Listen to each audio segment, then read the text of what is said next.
Thank you and good evening. I'll go over the format. As we know, Dr. Shermer is going to be going first, and followed by Kent Hovind. They start with a 25-minute presentation, and Dr. Hovind will give 25 minutes, then 10 minutes, 10 minutes, 4 minutes, 4 minutes. Then we're going to have a 5-minute break, and then question and answer. And how the question and answer is going to work is they're passing out written forms. So the questions will be written and then chosen and then read to the debaters. And the format for the question and answer is the person who the question is directed to gets 2 minutes, and the other person gets 1 minute to respond. Now, and again, if you do cheer or yell for your favorite, you're going to be taking up their time. So please be quiet while they're talking. Let them get their presentations out, and let's all be respectful and have a good time tonight on the creation versus evolution debate. And just by who's passing out the questions, the papers, where are they at? Okay. Well, I'm sure they're in good hands, and they'll be passed out during the debate. And again, 5-minute break before the question and answer. Let's begin with Dr. Shermer.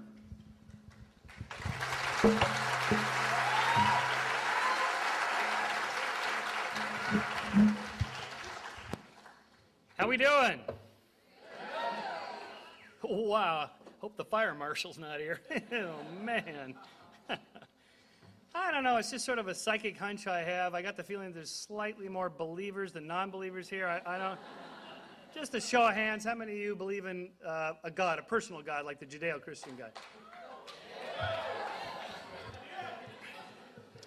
Okay, well, oh, look at the time. And I believe there was a Laker game on tonight. Or was that last night? Well, I am Michael Shermer, the director of the Skeptic Society, the publisher of Skeptic Magazine. We were handing out some literature earlier. If you didn't get any, we do have a table in the back. My associates, Matt and David, are back there. Happy to help you out there. I am really glad to see so many people. It's a beautiful night. You don't have to be here. You could be out enjoying the great outdoors, but we appreciate that. Obviously, there's great interest in the subject, a subject we deal a lot with at Skeptic. We deal with it because it's a hugely popular American subject. Only in America, with a few other scattered places and a tiny bit in New Zealand, is creationism even a subject of debate. But here it is. We are in America. This is a subject near and dear to many people's hearts, so we deal a lot with this. Basically, skepticism, science are the same. That is, a skeptic is not a position that you take. It's not a noun. I'm not a skeptic like I'm a thing. Oh, you're one of those skeptics. You don't believe anything. I believe lots of things, like, for example, evolution. It's not a position that you take. It's just an approach to claims. For example, when I investigated the Holocaust deniers, they thought, well, we're skeptics. We're skeptic of the Holocaust, and he's a skeptic, so we have a brother in arms. But in fact, I ended up being skeptical of the skeptic. So skepticism is just an approach. You can be a skeptic of a claim. You can be a skeptic of the skeptics. What we're after here is to look for natural explanations for phenomenon. For example, it's entirely possible that aliens landed on Farmer Bob's field in Pucker Brush, Kansas, and carved out skeptic.com as a promotional gimmick for our organization. However, I think it's more likely that we assume that this was created by Photoshop. That is, before we say something is out of this world, we have to first make sure that it's not in this world. So, for example, it's possible that our governor was successful in his campaign because aliens backed him. And by the way, that's Danny DeVito as Cruz Bustamante, which I thought was very clever. I should know, parenthetically, I've been tracking these alien images for about 20 years. This is the first alien I've ever seen that's been working out with biceps and triceps. Arnold's got the aliens pumping iron. And by the way, you don't mind the informality of, it's a little warm in here, hey? A few bodies. So they got the air cranked up. If you're hot, I guess this is as good as it's going to get. So, now when we talk about evolution creation, the first thing we need to decide, or that you need to decide if you're open to the question, which creationism are you going to embrace? Here's a useful continuum. I've been debating creationists for nearly 20 years. Of all stripes. There's flat earthers, geocentrists, young earth creationists, old earth creationists, gap creationists, creationists that believe there was a gap between Genesis 1:1 and 1:2 to allow for geological time, day-age creationism, that the days of Genesis represent geological epochs, therefore allowing for an old earth, progressive creationism, evolutionary creationism. These are creationists who believe that God operates through the laws of nature. Theistic evolution, which is largely part of the intelligent design movement, and finally down to the end of just materialistic evolutionists. So you need to ask yourself, which one is Kent Hovind part of? Which creationism are you interested in hearing about? Which one will be presented tonight? There's a bunch of different ones, and they all have different arguments. And interestingly, they disagree amongst themselves. You can go to, for example, Answers in Genesis, which is a very conservative Christian creationist organization that disagrees with most of what my debate opponent will say tonight. So there is great diversity here. You have to choose, pick and choose, and read, and figure out which part of the creationism you want to embrace, if at all. Now, first of all, we have to recognize that, in fact, most people embrace evolution. 96 million American Christians accept evolution. In a 2001 Gallup poll, 37% of all Americans agreed with the statement that human beings developed over millions of years from less advanced forms of life, and that God guided the process. Since 90% of Americans roughly are Christians, that means 96 million American Christians believe in evolution. Now, it's not that that makes it right, but that at least if you're a Christian who wonders whether it's okay to accept the theory of evolution, obviously it's quite okay. In fact, a billion Catholics, who are sometimes skeptics, accept evolution. The Pope himself, John Paul II, in 1996 encyclical, said, "New knowledge has led to the recognition that the theory of evolution is more than a hypothesis. It is indeed remarkable that this theory has been progressively accepted by researchers following a series of discoveries in various fields of knowledge. The convergence," this is an important statement, "the convergence, neither sought nor fabricated," this isn't a conspiracy on the part of scientists, it just happened this way, "of the results of work that was conducted independently is in itself a significant argument in favor of the theory." I'm going to play this up quite a bit tonight. This convergence from independent lines of inquiry, independent of each other. These guys aren't meeting on the weekends to say, look, we got to get our story straight because that Kent Hovind's out there, stumping the debate circuit. They arrived at it independently. The Pope, by the way, in 96 was responding to an earlier cyclical in the 1950s in which that Pope said, it's possible evolution may be true. We should be open to science and not just reject it. And this Pope said, it is indeed true. In fact, even our ex-president Jimmy Carter, an evangelical Christian, calls himself a born-again Christian. When a couple of months ago, the state of Georgia required that biology textbooks in public high schools have a little sticker in them warning the students about evolution. As a Christian, President Carter said, a trained engineer and a scientist and a professor at Emory University, I'm embarrassed by Superintendent Kathy Cox's attempts to censor and distort the education of Georgia's students. The existing and long-standing use of the word evolution in our state's textbook has not adversely affected Georgians' belief in the omnipotence of God as creator of the universe. There can be no incompatibility between Christian faith and proven facts concerning geology, biology, and astronomy. There's no need to teach that the stars can fall out of the sky and land on a flat earth in order to defend our religious faith. Okay. The problem with all creationist argument, and this is probably the most important slide I'll put up tonight, is that it is nothing more than a God of the gaps argument. That is, wherever there's a gap that scientists seemingly can't explain, or if you can find a quote where it makes it sound like they seemingly can't explain, that must mean that's where the miracle happened. That's where God intervened. Or if you're an intelligent design creationist, you don't use the word God, you use the word id, intelligent designer. Whatever you want to call it, that's where the miracle intervened. It reminds me of Sidney Harris's famous cartoon, my favorite, where the one scientist writes up there in the step 2, then a miracle occurs, and he says, I think you should be more explicit here in step 2. I can't emphasize enough how important this point is.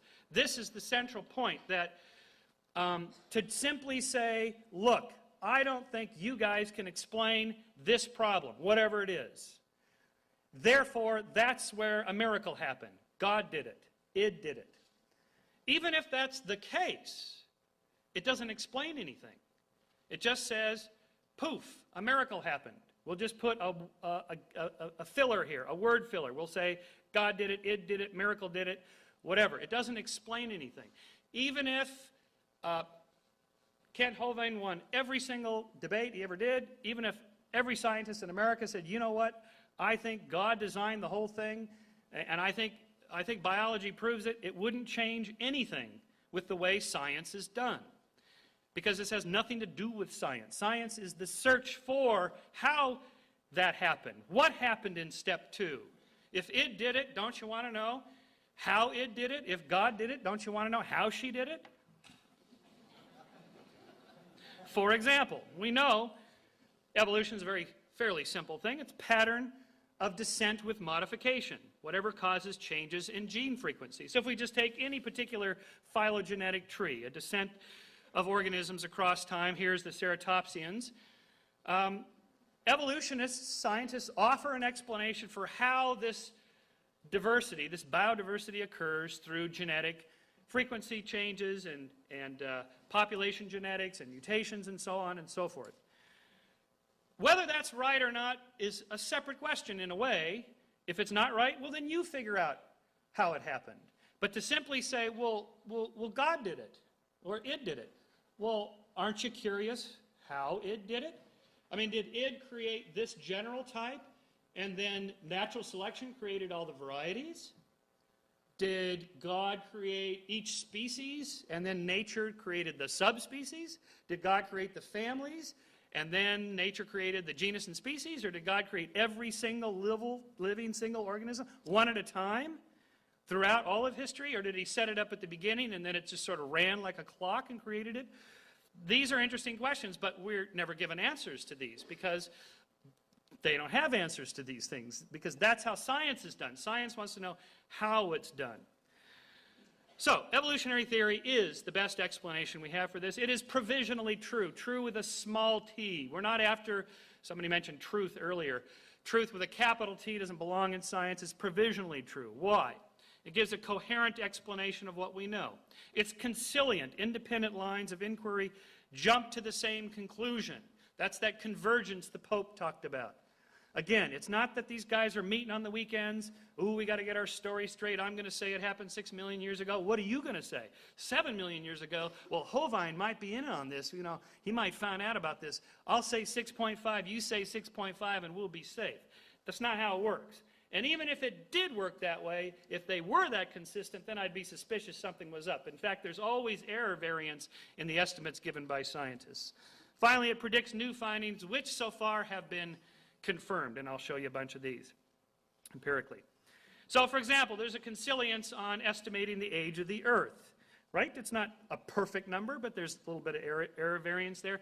From independent lines of inquiry, potassium-argon dating, radioactive decay dating, carbon-14 dating, the age of the moon, the age of the solar system, the age of the universe. These are all different scientists that publish in different journals, that go to different conferences. They don't know each other. They don't communicate. They are all arriving at the same kind of sequence of the long evolutionary history of a very old Earth, 4.6 billion years roughly, and roughly the same age of the moon, slightly less.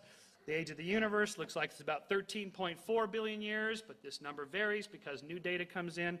And so again, you get this jumping together, this convergence from different lines of inquiry. And you see that throughout the science of evolution. For example, fossils show intermediate stages, which is what we would predict. So, such, for example, the evolution of whales. This is a favorite tactic of creation, is show me one transitional fossil, just one transitional fossil. And I remember this particular slide here came out in the journal Science one night. Came out the same week I was debating Dwayne Gish. He said, just show me one transitional fossil. So I put this up, and well, here's 3. And he said, okay, now we have 1, 2, 3, 4 gaps in the fossil record. Show me 4 transitional fossils. Pretty sneaky, huh? That's pretty good, right? In other words, there's an infinite number of gaps that I will always, as a creationist, demand that you present. There's no amount of evidence you could present that would disconfirm my theory of creation. That's not science, right? That's not how it's done. You can do it, you can call it theology, whatever. It's just not science, and we're supposed to be doing science here. You see this also in the evolution of the skulls.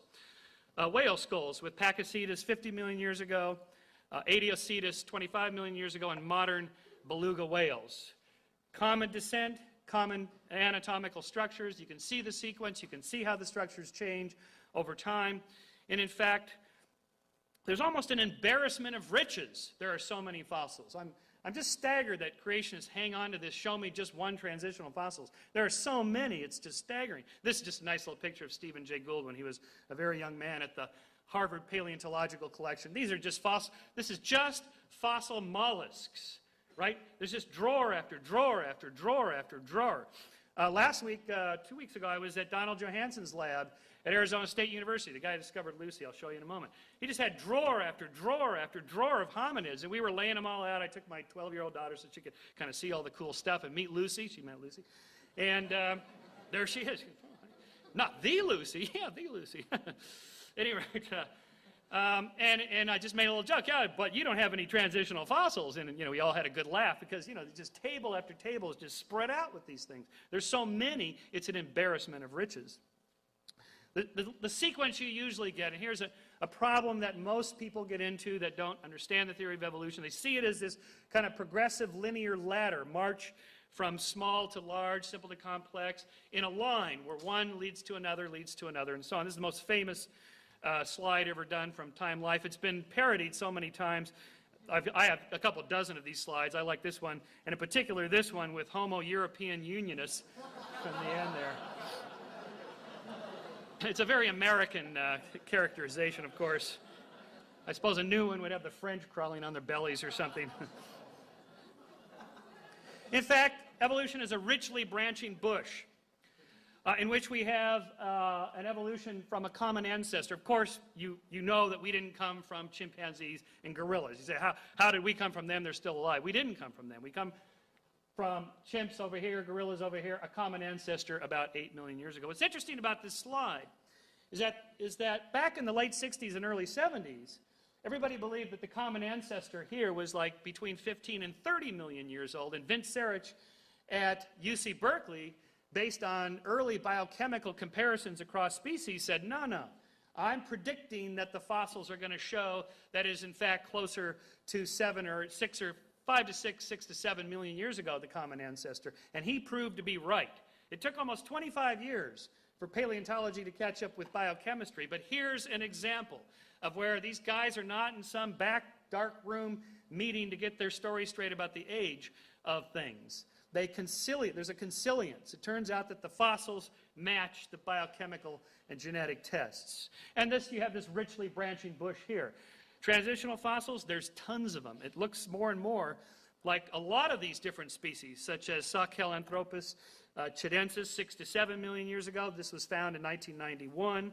Australopithecus africanus 3 to 4 million years ago.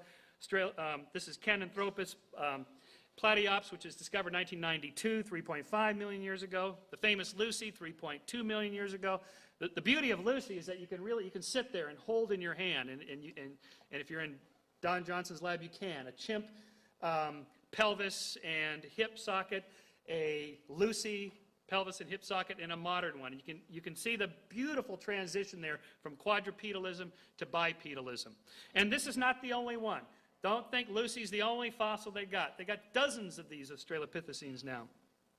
Homo habilis, 1.9 million years ago. Homo georgicus from Georgia in Russia, 1.8 million years ago, discovered in 2001. Homo erectus, 1.5 million years ago. Homo neanderthalensis, 500,000 years ago. Neanderthals and us, we lived simultaneously over the last 100,000 years. What happened to those guys? That's them on the right, that's us on the left. What happened to them 30, 40,000 years ago? Gone. Interesting subject, not for tonight, but it's an interesting subject. What happened to those guys? And most recently, just discovered by Tim White and published last year, Homo sapiens idolitu. It looks like the best evidence we have now. Every single one of us from everywhere on the planet comes from a single population of hominids out of Africa. It's these guys, 160,000 years ago. That's the best evidence we have today. This incredible diversity of humans we have around the globe all evolved in this relatively short period of time, very rapid changes. Additional tests. We would expect modern organisms to show a variety of structures, from simple to complex. reflecting evolutionary history. For example, the eye has evolved numerous times with varying complexity. And again, it's not a single intelligently designed structure that works across the board, which you would expect an all-powerful intelligent designer to create. In fact, what you see are these sort of oddities of nature that evolved with whatever was available in the environment, with whatever they had to work with. Eyes have evolved independently dozens of times. In fact, you would also expect biological structures, if evolution were true, to show history. Not intelligent design, but history. Take our own eye. Just take the structure of the retina with the rods and cones on top, amacrine cells, bipolar cells, and ganglion cells, but it's upside down. This is the weirdest thing. It's upside down. The light comes in this direction and doesn't get to only about 10% of the photons get all the way back to the light-sensitive rods and cones. What was Id thinking when he made this thing? Right? I mean, he wasn't thinking, because there is no intelligent designer from top down. It's a designer from the bottom up, a tinkerer using with whatever materials are available.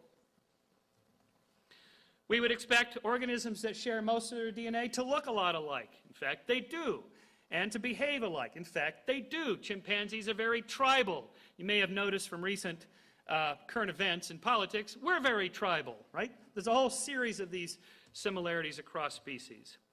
Is there enough time for evolution to work? You bet. Not only has every human come from a single population out of Africa 160,000 years ago, every single dog alive today comes from a single population of wolves only 15,000 years ago. Of course, this is partly directed evolutionary change, of course, but it shows how rapid DNA sequences can be manipulated. As a test of evolutionary theory, I would love to see a creationist just once come up with a fossil bed that shows trilobites and in the same bedding plane, hominids. You never see trilobites with hominids. Now, creationists will say something like, well, there was this hydrodynamic sorting in the flood, and all the stupid beasties died and fell through in the flood and drowned early, and the smarter ones climbed to the higher hills, something like that. Not one smart trilobite managed to make it up with the hominid. Not one trilobite was in the pocket of the hominid, and he managed to survive. Not one. Of course, with evolution, we would predict that this is what you would find, these sequential bedding planes with different fossils in the beds, and that is what you find. But in any case, it's a testable hypothesis. It's an experiment you can run. Instead of reading creationist literature, go out and start digging. And if you find something like this, that would be the kind of evidence that would overturn the theory of evolution. We also see homologies, that is, common anatomical structures due to common ancestry. Most of you have seen these things, the similarity between the whale arm and the human arm, similarities between whale structures and even hummingbird structures, similarities between our arm and whale arms. If God created the whale flipper, why did he use a mammalian arm structure for it? Why didn't he just make it like a fish flipper? The fish flipper works great. Why have marine mammals swim like this, whereas fish swim like this? Swimming like this is really more efficient. It's a better way. It's the original way. If God created fish this way, why not marine mammals this way? Marine mammals swim this way because that's how land mammals run. That's how their spines move as they propel themselves forward. Vestigial structures are also very telling. For example, we have discovered now a snake, an ancestral snake here, with hind legs. Why would snakes have hind legs? And why would snakes today, as well as whales, show these vestigial legs? These legs are absolutely worthless today. They don't do anything. Why would an intelligent designer design this really clumsy, unintelligent, historical-looking thing, unless you want to impute to God or to Satan that he's just testing our faith by throwing those things in there to see if that'll confuse you with the facts, okay? Other than that, this is a sign of history and evolutionary sequence, not intelligent design. So a fundamental question then, wrapping it up, I think I got 2 minutes here. Is the universe designed? Back in the 18th century when Darwin was studying, The answers were yes by William Paley. A watch must have a watchmaker, to which David Hume encountered this old argument, no, actually nature resembles a mindless organism. I think this is not quite right. In fact, I think a better question is the universe naturally or intelligently designed? It's obviously designed to a certain extent, right? But it's historically designed. It looks kind of clumsily designed. So to the answer of where did this come from, for creationists, they offer a supernatural explanation. Right here, a miracle happened. I think you need to be more explicit in step 2 there. In a way, this is no different than a Gary Larson cartoon. God makes the snake. Boy, these things are a cinch. I really fail to see, honestly, how this is any different than any creationist argument I have ever heard. A miracle happened. That's it. Naturalism's answer, evolution or descent with modification, of course, is slightly different. We see a sequence, historical sequence. Well, Darwin wasn't the last, but... okay, so finally then, how do we get these complex structures out of here? Oh, my time is up. All right. Let me just wrap up here then, just one final comment. If humans were designed by God or intelligent designer, this is what we would look like. Instead, and I'll go through the details of that in a second, instead if humans were designed by evolution, this is what the case would be.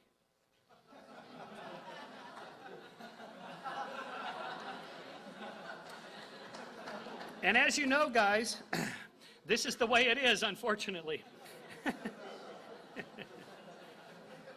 Thank you very much.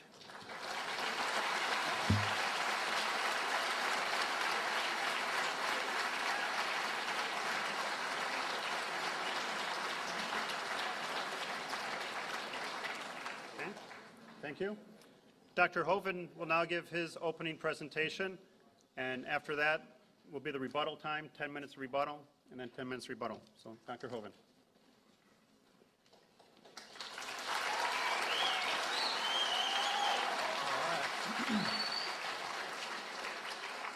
Well, thank you so much. It is an honor to be here in California again.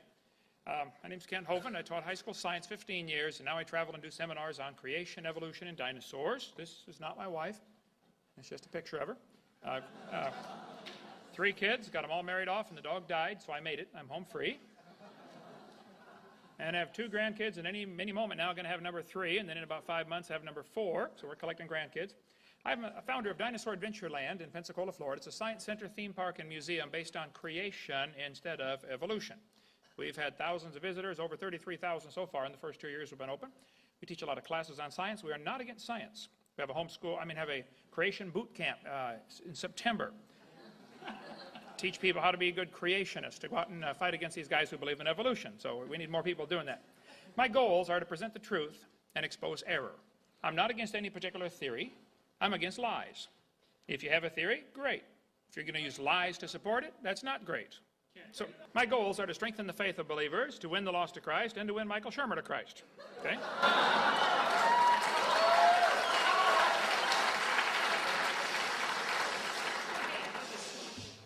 He is not the enemy.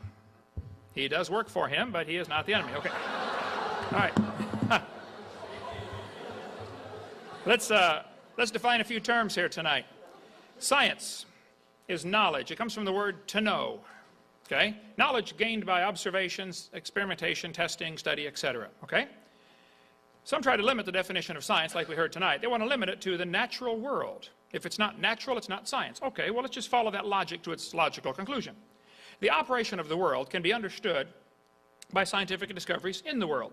That does not mean you can explain the origin of the world by looking in the world. Okay, example, the operation of a computer can be understood by science. It all takes place in the computer. There's nothing magic about a computer. There's not a little man running around in there changing the numbers on the screen. Okay? It is a natural explanation that you can find in the computer for how the computer works.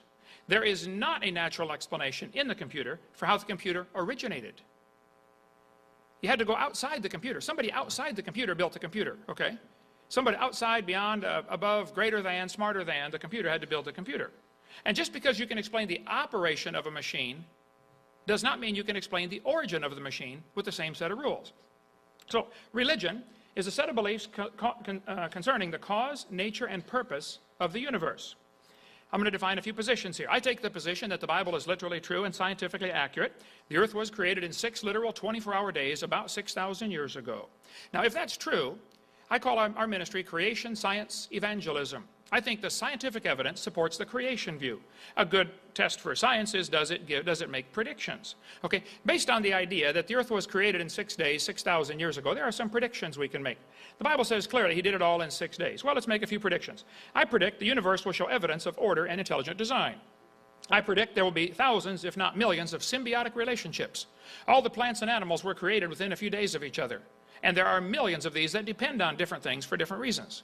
Symbiotic relationships, I think, defy an evolutionary explanation. I predict there will be limits to the variations that life forms are able to produce. The Bible says they bring forth after their kind. You may get a big dog or a little dog, or a wolf or a coyote or a dog, but you're going to get the same kind of animal. Now, somebody might decide to call it a new species. Okay, I'm not using the word species. It's the same kind of animal. There are limits to the variations. Any farmer that raises anything from corn to cows will tell you there are limits. Sure, there's varieties, but they're limited. Okay? Lots of dogs in the world might have had a common ancestor. A dog. Okay?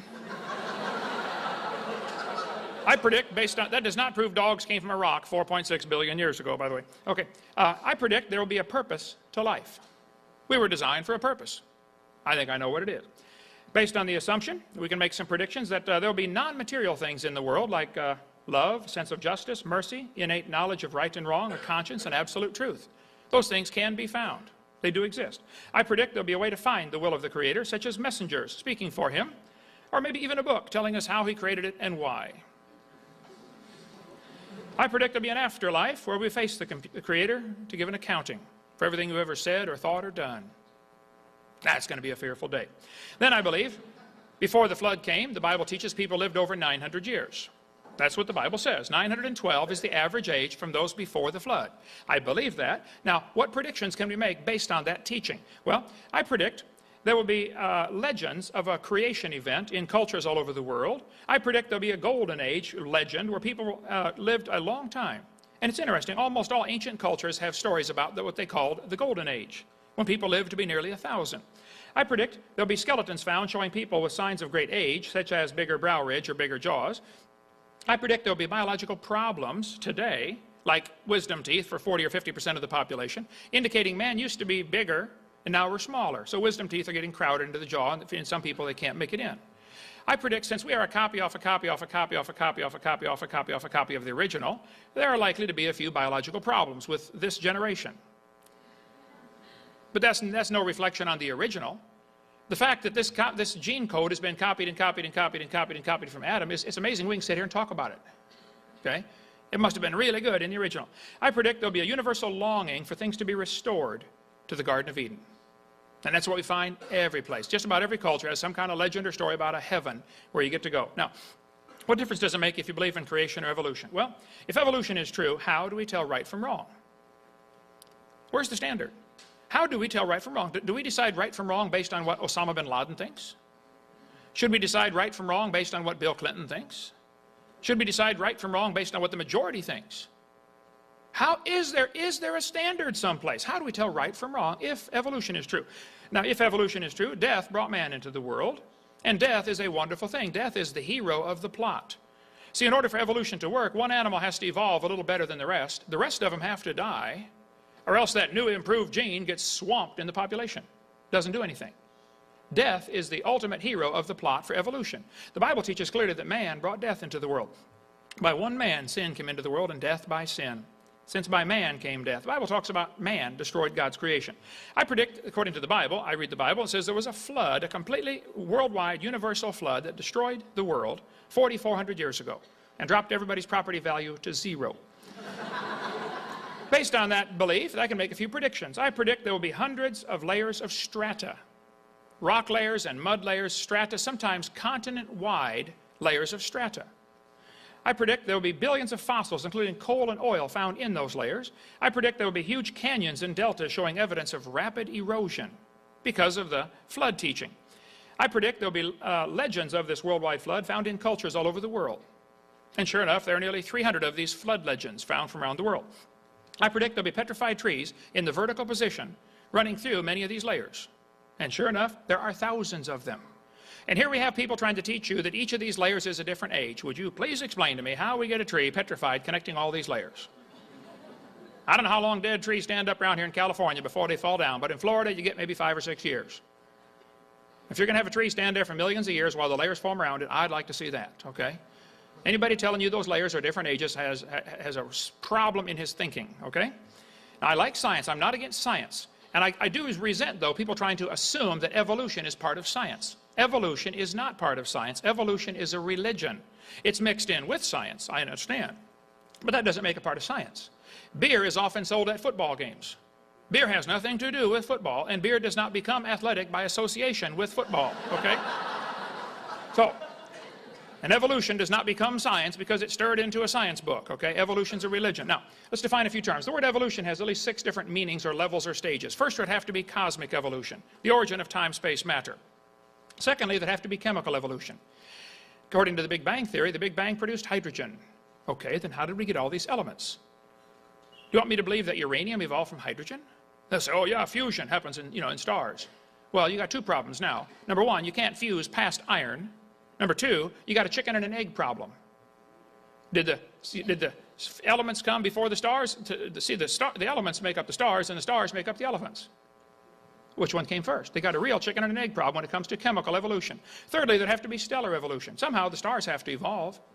We've never seen one form. We see stars blow up all the time, called novas or supernovas. And yet there's enough stars out there that are now known. The current last estimate was 70 sextillion stars in the universe that we've observed, which means about 11 trillion per person. Those are the ones we know about. We don't know about the ones that we don't know about. Okay? Fourthly, there's going to have to be organic evolution, the origin of life. Somehow life has to get started from non-living material. The evolutionist is still left 200 years behind the times in science. They still believe non-living material can spontaneously generate. That's been proven wrong several hundred years ago. Francisco Redi, Louis Pasteur. Now, if you want to believe that, that's fine. I don't care what you believe, but don't call it science. They'll say, I read Dr. Shermer's book about, oh, they're doing experiments now, trying to do these. Okay, well, you do all the experiments you want, but meanwhile, it hasn't been done, okay? Nobody's made life. And if a bunch of intelligent people do get together and make life, that would prove it takes intelligence to make life. Duh, okay? Number 5, we have what's called macroevolution. That's where you change from one kind of animal to another. Nobody's ever seen a dog produce a non-dog. Now, if you want to believe a dog came from a non-dog, you believe whatever you want, but don't call it science, number 1, and don't make me pay to teach it to all the kids in school like it's science. That's your religion. You teach that in a private school at your expense, okay?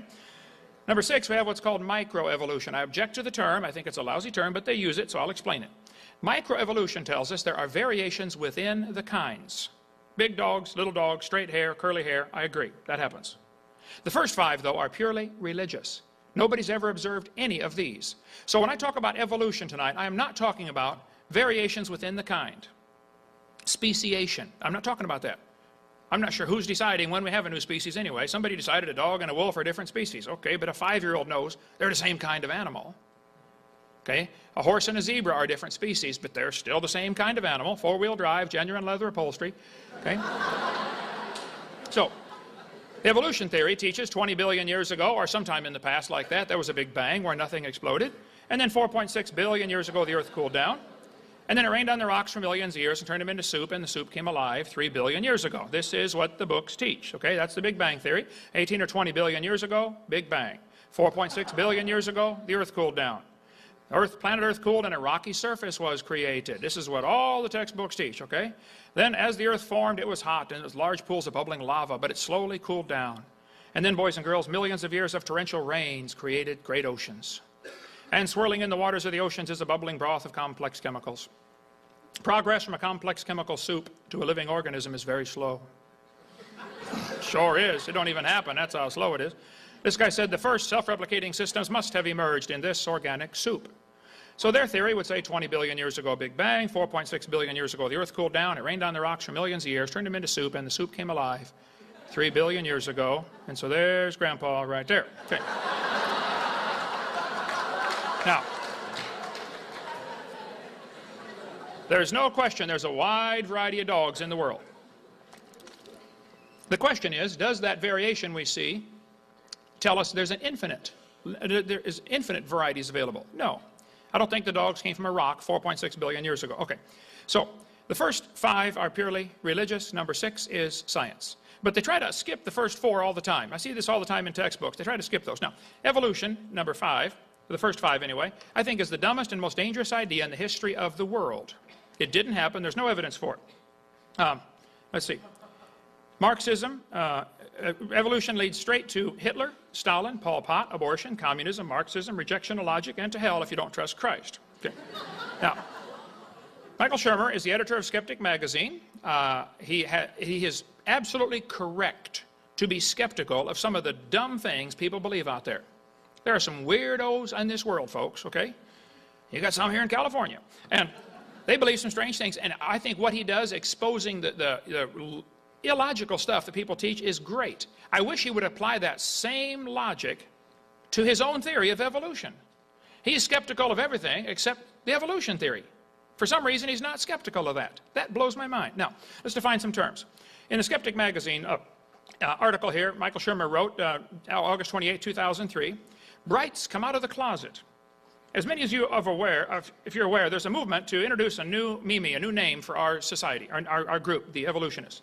Instead of calling us non-believers, infidels, heretics, skeptics, humanists, secular humanists, introduced at the Atheist Alliance International Conference last year in Florida, they came up across the idea to call themselves the Brights.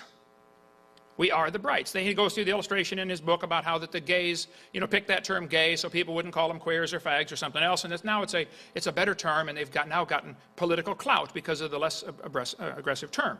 Okay. What is a Bright? He says, a Bright is a person whose worldview is naturalistic. Well, let's define some terms. He says, bright is a good word. I mean cheerful and lively, showing an ability to think, to learn. That's good. But now I'm officially out of the other closet in print. He's a Bright. Okay. Well, the word people used to be called Homo sapiens. In the most recent books, they're calling us Homo sapien sapien. The word sapien means wise. We're the wise man. We're bright. Well, the Bible says that professing themselves to be wise, they became fools. Okay? And if you think your great-great-great-great-great-great-great-great-grandpa was a rock, I think you're a fool. Okay? Well, we can help you, though. We're here to help. Let's define some terms. Stupid. Lacking normal intelligence. Foolish. Silly. A stupid idea. Evolution is not even a good theory. It is stupid. Okay? People are welcome to believe whatever they want, but I think it ought to be illegal. It's certainly silly and unfair to make all taxpayers support this one religion in our public school system, and evolution is nothing but a religion. Okay. In his magazine, he said, my real purpose was to understand Gish and the creationists so that I can understand how they can reject the well-confirmed theory called evolution. Well, Michael, we're not rejecting science. We're rejecting the idea that you're stretching this observation of, varieties of dogs to mean a dog came from a rock. We aren't rejecting science. And evolution is not a well-confirmed theory. You've got to define what you're talking about here. Now, I'm not anti-evolution. I'm not an evolution denier, like he says in his book numerous times. I'm for truth and against error. If evidence exists for a theory, show me.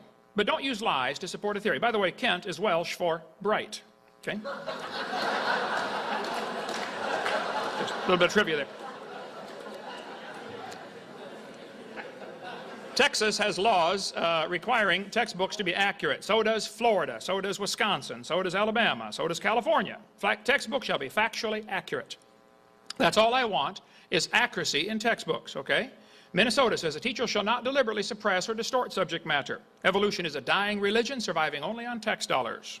It's dead, folks. It didn't happen. Now, the evolution theory is positively anti-science. There's not a shred of real evidence to support the theory other than oft-repeated lies. Now, if you have evidence for evolution, I really want to see it. But I heard some things in the last 25 minutes that Dr. Shermer said that he ought to know, I'm sure he knows, are simply lies. They've been proven wrong years ago. The idea of vestigial structures. Here's the evidence they use for evolution. They got pages and pages of this stuff. This guy says evolution's a fact, not theory. Well, that's a mantra. They say that over and over and over, and pretty soon students start to believe it. Well, it's a fact. I heard it in school over and over. It's got to be true. What do you mean by evolution, first of all? If you mean we all came from a rock, no, that's not a fact. If you mean dogs and wolves have a common ancestor, I would agree with that. That would be a fact. That's why you have to define the term. So here's some of the evidence they use in textbooks to support their theory. If I had a theory that the moon is made of green cheese, that's a dumb theory, but there is no law against dumb theories, fortunately, okay? But then suppose I said NASA proved it when they went there in 1973 on a secret mission and found the moon is made of green cheese. Well, now see, it's okay to have a dumb theory, but it's wrong to lie about my evidence just to get people to believe me. And I think it's real seriously wrong to accept tax dollars to get paid while I lie to support my theory. And that's what happens in this university, okay? They say, we've got evidence from fossils. I heard that several times when Dr. Shermer was speaking. Fossils. Now stop and think about it. No fossil could possibly count as evidence for evolution. No fossils count. You can't prove those bones had any kids, let alone different kids. And he talked about drawers after drawers of all these mollusks at Harvard. Well, that's wonderful. None of them show any evolution, though. What they show is drawers after drawers after drawers of dead things proving a flood in the days of Noah. Now, evolution is based on two faulty assumptions. Number one, they assume mutations will make something new and better. And number two, natural selection will make it survive and take over the population. By the way, evolution is a religion of death. That's how things get ahead. Things have to die. It's true mutations happen, but they don't cause any evolution. Darwin said, it's a truly wonderful fact that all animals and all plants throughout all time and space should be related to each other. Darwin observed 14 kinds of finches on the Galapagos Islands, and he correctly concluded they had a common ancestor, a bird. But then he incorrectly concluded that that was enough evidence to prove that birds are related to bananas, which is what he says in his book right here, and what Dr. Shermer believes, and what some of you believe. Now, if you want to believe birds are related to bananas, I don't care what you believe, but don't call it science. Admit it's a religion, and go start yourself a private school and teach anybody else that wants to come pay and learn it, okay? But get it out of the tax-funded school system. It's a lie. There's no proof any animals are related to different kinds of animals, okay? Mutations do not produce any kind of evolution. Anybody that studies the subject will tell you that. Mutations scramble information that's already existing. Here's a five-legged bull. There's no new information added. A short-legged sheep. Again, no new information. It's a loss of information. Here's a two-headed turtle. That's a mutant. It's not ninja, but he's mutant. He's going to freeze first winter because nobody makes a double-neck turtleneck sweater, okay? No. Scrambling up existing gene code will not give you something totally new. That's all mutations do, is scramble up things. This textbook says, normal fruit flies have 2 wings. This mutant has 4. This rare mutation, like most mutations, is harmful. Watch what it says now. Beneficial mutations are the raw material for natural selection. Excuse me? Why don't they give an example of a beneficial mutation? Why did they show us a bad one? And there are millions of those, happen all the time. But they told us the good ones is how it works. Show me a good one. You know why they didn't show us a good mutation? Nobody's ever seen one. One guy said, oh yeah, people in Africa that get sickle cell anemia are less likely to get malaria. Well, that's brilliant. That's like saying if you cut off your legs, you can't get athlete's foot. Both sickle cell and malaria are negative. You think that process is going to turn a rock to a human in 4.6 billion years? That's the one they always bring out. Well, if you think that's going to do it, I admire your faith. I don't admire your intelligence, but I do admire your faith, okay? Natural selection selects. It doesn't create anything. It's a selection process. Creation is thought of it first. Natural selection is not a creative force. It can't create anything. It selects. That's all it does. It can't create a thing, okay? If you worked in a factory that produced cars, and your job was to select the good ones to go through and select the bad ones to go out, be fixed or, scrapped, how long would it take that selection process of letting good cars through to change the car to an airplane? It'll never happen. See, the natural selection is never going to change the animal to something else. It's just going to make sure you get a good species of whatever it is, whether it's cows or corn, okay? You may get a big dog or a little dog, but you get a dog every single time. And I have 5-year-olds. When I do this test, almost always they get it. I'll say, here we have a dog, a wolf, a coyote, and a banana. Which one is not like the others? Yeah, the banana. The Bible says they bring forth after their kind, not species, kind. Okay, and that's all we've ever observed. Variations happen, but they have limits. Farmers have been trying to get bigger pigs for a long time, but they'll never get a pig as big as Texas. Roaches become resistant to pesticides, but they will never become resistant to a sledgehammer. Okay? They always still produce the same kind of plant or animal. No new information is created. It's always scrambling existing information. That's all we observe. Now, science is what we can see and study and test. If you want to believe it goes beyond that, that's fine. I don't care what you believe. But it's not science. No new information is added, okay? The gene pool of the new variety is always more limited. They can take a herd of dogs or a flock of dogs or whatever you want to call them and select the gene code to get a little tiny dog or a great big dog. They have the genetic variety in the original gene code. You can select for a slice of the gene code and get a particular trait that you want, okay? Long tail feathers on a bird. Can't fly anymore, but you get really long tail feathers. Okay, good. But you didn't create anything. You selected part of the gene pool that was already existing. Somebody kept breeding dogs till they got a Chihuahua. All that time and money to make a dog that is 100% useless. How long would the Chihuahuas last in the real world? Yeah, go ahead, make my day. Right, yeah. Genetic information is lost, it's not added. There's no new. Real evolution would require an increase in genetic complexity. You got to take the gene pool of a rock, which is nothing, and develop the gene pool of every living thing on Earth today. Talk about a genetic bottleneck. Take a look at the gene code of a rock sometime, okay? There's a lot of kinds of corn in the world, okay? They probably had a common ancestor. Corn. You never get a hamster or a tomato or a whale to grow on your corn stalk, though, okay? Sure, there's a lot of varieties out there. They call it divergent evolution. Oh, it's not divergent evolution. It's still a dog, okay? They show the kids 5 kinds of dogs and say, oh, see, that's divergent evolution. No, it's a variety of dog. It's proof what the Bible says. They bring forth after their kind. There's a lot of varieties of horses out there. Big horses and little horses. We had the world's smallest horse visit our museum. My granddaughter liked riding it, I guess, but they crossbreed horses. They get Zorses, Zonkies, Zionis, Zedonks, and Shebras. They crossbreed all every which way because they're the same kind of animal. There's a herd of zebroids running around. So there's no question there's a lot of variation available. The question is, does it go any farther? Now, if Dr. Shermer wants to believe this variation we observe, which is science, can be extended, extrapolated to mean infinite variation, he's welcome to believe that, but he just left science. And why he's not skeptical of his own belief, I don't understand. He's skeptical of a lot of things he ought to be skeptical of. Turn your focus on your own belief, Mike. I want to help you here. That's what I'm here for, okay? Thank you.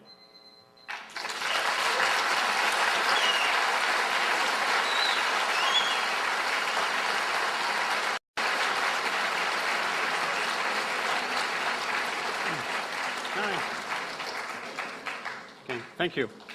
Had a little report of some people behaving badly. Let's respect our neighbors and enjoy the debate.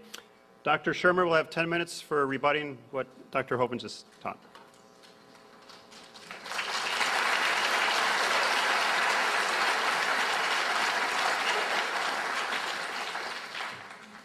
Wow. You're the only guy, Kent, I know, and give a 2-hour lecture in 25 minutes. Sounds pretty good. Shouldn't have had that beer before. Oh, well, but I'm having a good time. All right. He brought the beer up. I didn't. Okay, so Kent Hovind has announced at the beginning that his purpose here is to win over non-believers to Christ and me. I even made the slide. I was impressed. Thanks. And even got my name right. I was in South Dakota 2 nights ago, and a guy was passing out literature about why people shouldn't believe my lecture. And he said, Michael Sherman is going to tell you things you shouldn't believe. I said, well, okay, where is this guy? Anyway, it's Shermer. At any rate, I was actually once a evangelical, born-again Christian. I accepted Christ in 1971, and I went to Pepperdine University to major in theology. And I took this very seriously. I was really, really a believer. I did. And by evangelical, I mean we evangelized. We went door to door. This was literally Amway with Bibles.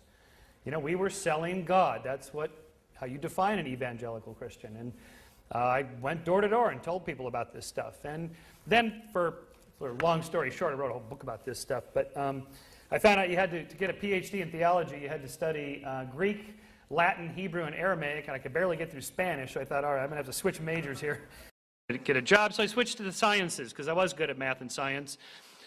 And I discovered there that the answers are not final. They are provisional. They're provisionally true. This is what we know now. Furthermore, it might change. And that's okay. Really, it's okay. In fact, it's a good thing. And best of all, you get to participate in the process. And I thought, wow, what a great deal. I get to think. I actually have to think for myself. I get to try to find out some of the answers. The answers aren't out there for me to just read from some other authority, but I actually have to try to think it through myself. For me, at least personally, and religion is the most personal of beliefs. That was far more enlightening and transcendent, spiritual, than anything I had experienced in 7 years of being a born-again Christian. And even today, even though I've been to Chartres Cathedral in France, it's one of the most spiritual places you can go on earth. But to me, to stand in the 100-inch telescope dome at the top of Mount Wilson is equally, if not more, spiritual. So science has, at least the discoveries of science isn't a religion, but the discoveries can be felt in a transcendent way. So I don't really see that there's any conflict here. You don't have to pick between the two. Now, in terms of what religion does, right, it does things that science doesn't do for the most part. And so, again, even if it turned out every scientist on the planet was religious, believed in God, was an evangelical Christian, take your pick, it wouldn't change what they do when they're doing science. Right? They would still have to go to work the next day and do science. Science has nothing to do with religion. In terms of some other claims here. Dr. Hovind asked about my position on the afterlife. Well, I'm for it. Really? I am. I hope it's true. And if it's there, I hope I'm going. Don't you? I mean, right? This would be great. But what I want to be true and what is actually true are two different things, and that's the problem with religious faith, is that you don't know if it's actually true. It's true for you, true psychologically, which is fine for a lot of things, but that's not science. A lot of things are like that. Politics are like that. A lot of social attitudes are like that, but that's not science. It's just something completely different. Kent said that the Bible is literally true. Really? Gosh, in Genesis, the first chapter, Adam and Eve are created at the same time. In the second chapter, Adam's created first. Then some other things happen. He names the animals. He gets a little lonely. He wants to be, the next Bachelor reality show. He says to God, I need a companion. God says, okay, I'll take that extra rib, and here's your companion. All right, so, of course, obviously, the Bible's not literally true. We have two creation stories. They can't literally be true. And, of course, thoughtful theologians say, well, of course, they're not literally true. These are two different explanations of the same phenomenon. Fine, but it's not literally true. And in any case, Kent mentioned good and evil, morality. Where is the standards for right and wrong if evolution's true, if there is no God? Where do we get these right and wrongs? Well, if we're supposed to take the Bible literally, and since gay marriages is a hot topic these days, you've heard all about Leviticus and Deuteronomy, where it says, a man shall not lie with another man. All right? Okay, but literally, if we're supposed to really turn to this as our source of morality, what about the next chapter where disobedient children are supposed to be stoned to death? Oh, well, we don't accept that today, because we're more enlightened. Really? I thought it was literally true. I thought all of it was true. What about the next chapter in which women, when you marry, if you do not show the signs of your virginity on the sheets the next morning after your honeymoon night, you are to be taken to the elders and stoned to death. That's in there. You can't believe this stuff is in there. If you actually read this Old Testament, you go, wow, this is incredible. This is in the Bible? Yeah, it is. So if you're supposed to take it literally, what do you make of that stuff? Of course, there's myths and legends from all cultures. Some of them are similar because it turns out all cultures that live on bodies of water that flood have flood myths. Cultures that don't live on bodies of water don't have flood myths. These are geographically determined.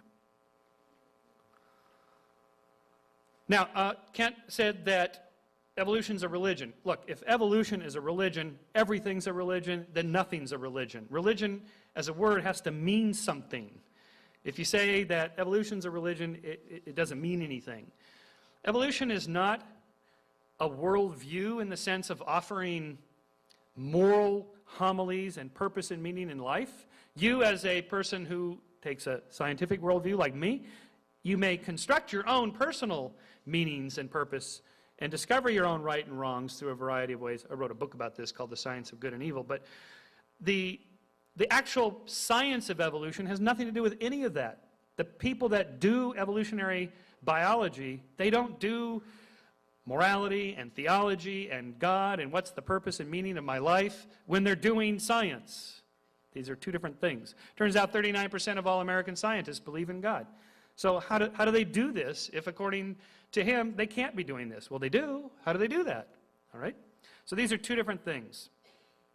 In terms of the science of cosmic evolution, where the Big Bang come from, and so on and so on, these are, big subjects.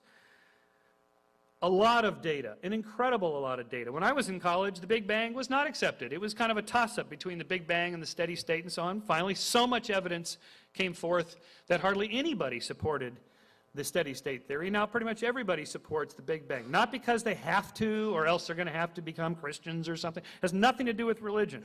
They are simply concluding that because there's so much data in support of it. Despite of all the skeptics over the decades that said we don't believe the Big Bang, finally they were all converted to so-called believers in the Big Bang simply because there was so much evidence for it. I'm always amused when creationists bring up this evolution leads to communism, leads to abortion, leads to atheism, and sex, drugs, and rock and roll, and rape, and nastiness, and so on. I can assure you, if you study history at all, long before Darwin, people were nasty to one another, and they had wars, and rape was not uncommon, and thieves, and so on and so forth, criminals. There's nothing new about people doing nasty things to one another. That's what we do. It's part of our nature. We're also nice to one another, but it has nothing to do with a particular theory. And as for it being taught in public schools, well, that's a political issue, whether schools should be public or all private or what should be taught. What gets taught is, in fact, whatever is accepted amongst the experts. The experts accept the theory of evolution simply because the evidence is so overwhelming. As for the brights, I don't call myself a bright, mainly because I guess the natural implication is if you weren't a bright, you'd be a dim. And, well, I'll let his own definitions that he put up account for that. Bible's telling us that people are fools who don't believe, so I guess you're calling me a fool. Okay, if that's what you think, that's fine. Finally, as for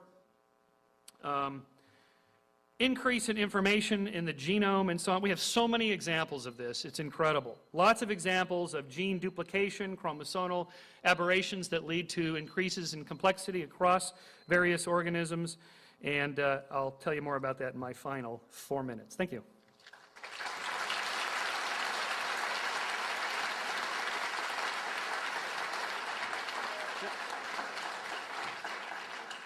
Okay, thank you. Now Dr. Hovind. Dr. Hovind will give 10 minutes rebuttal to the opening comments by Dr. Shermer.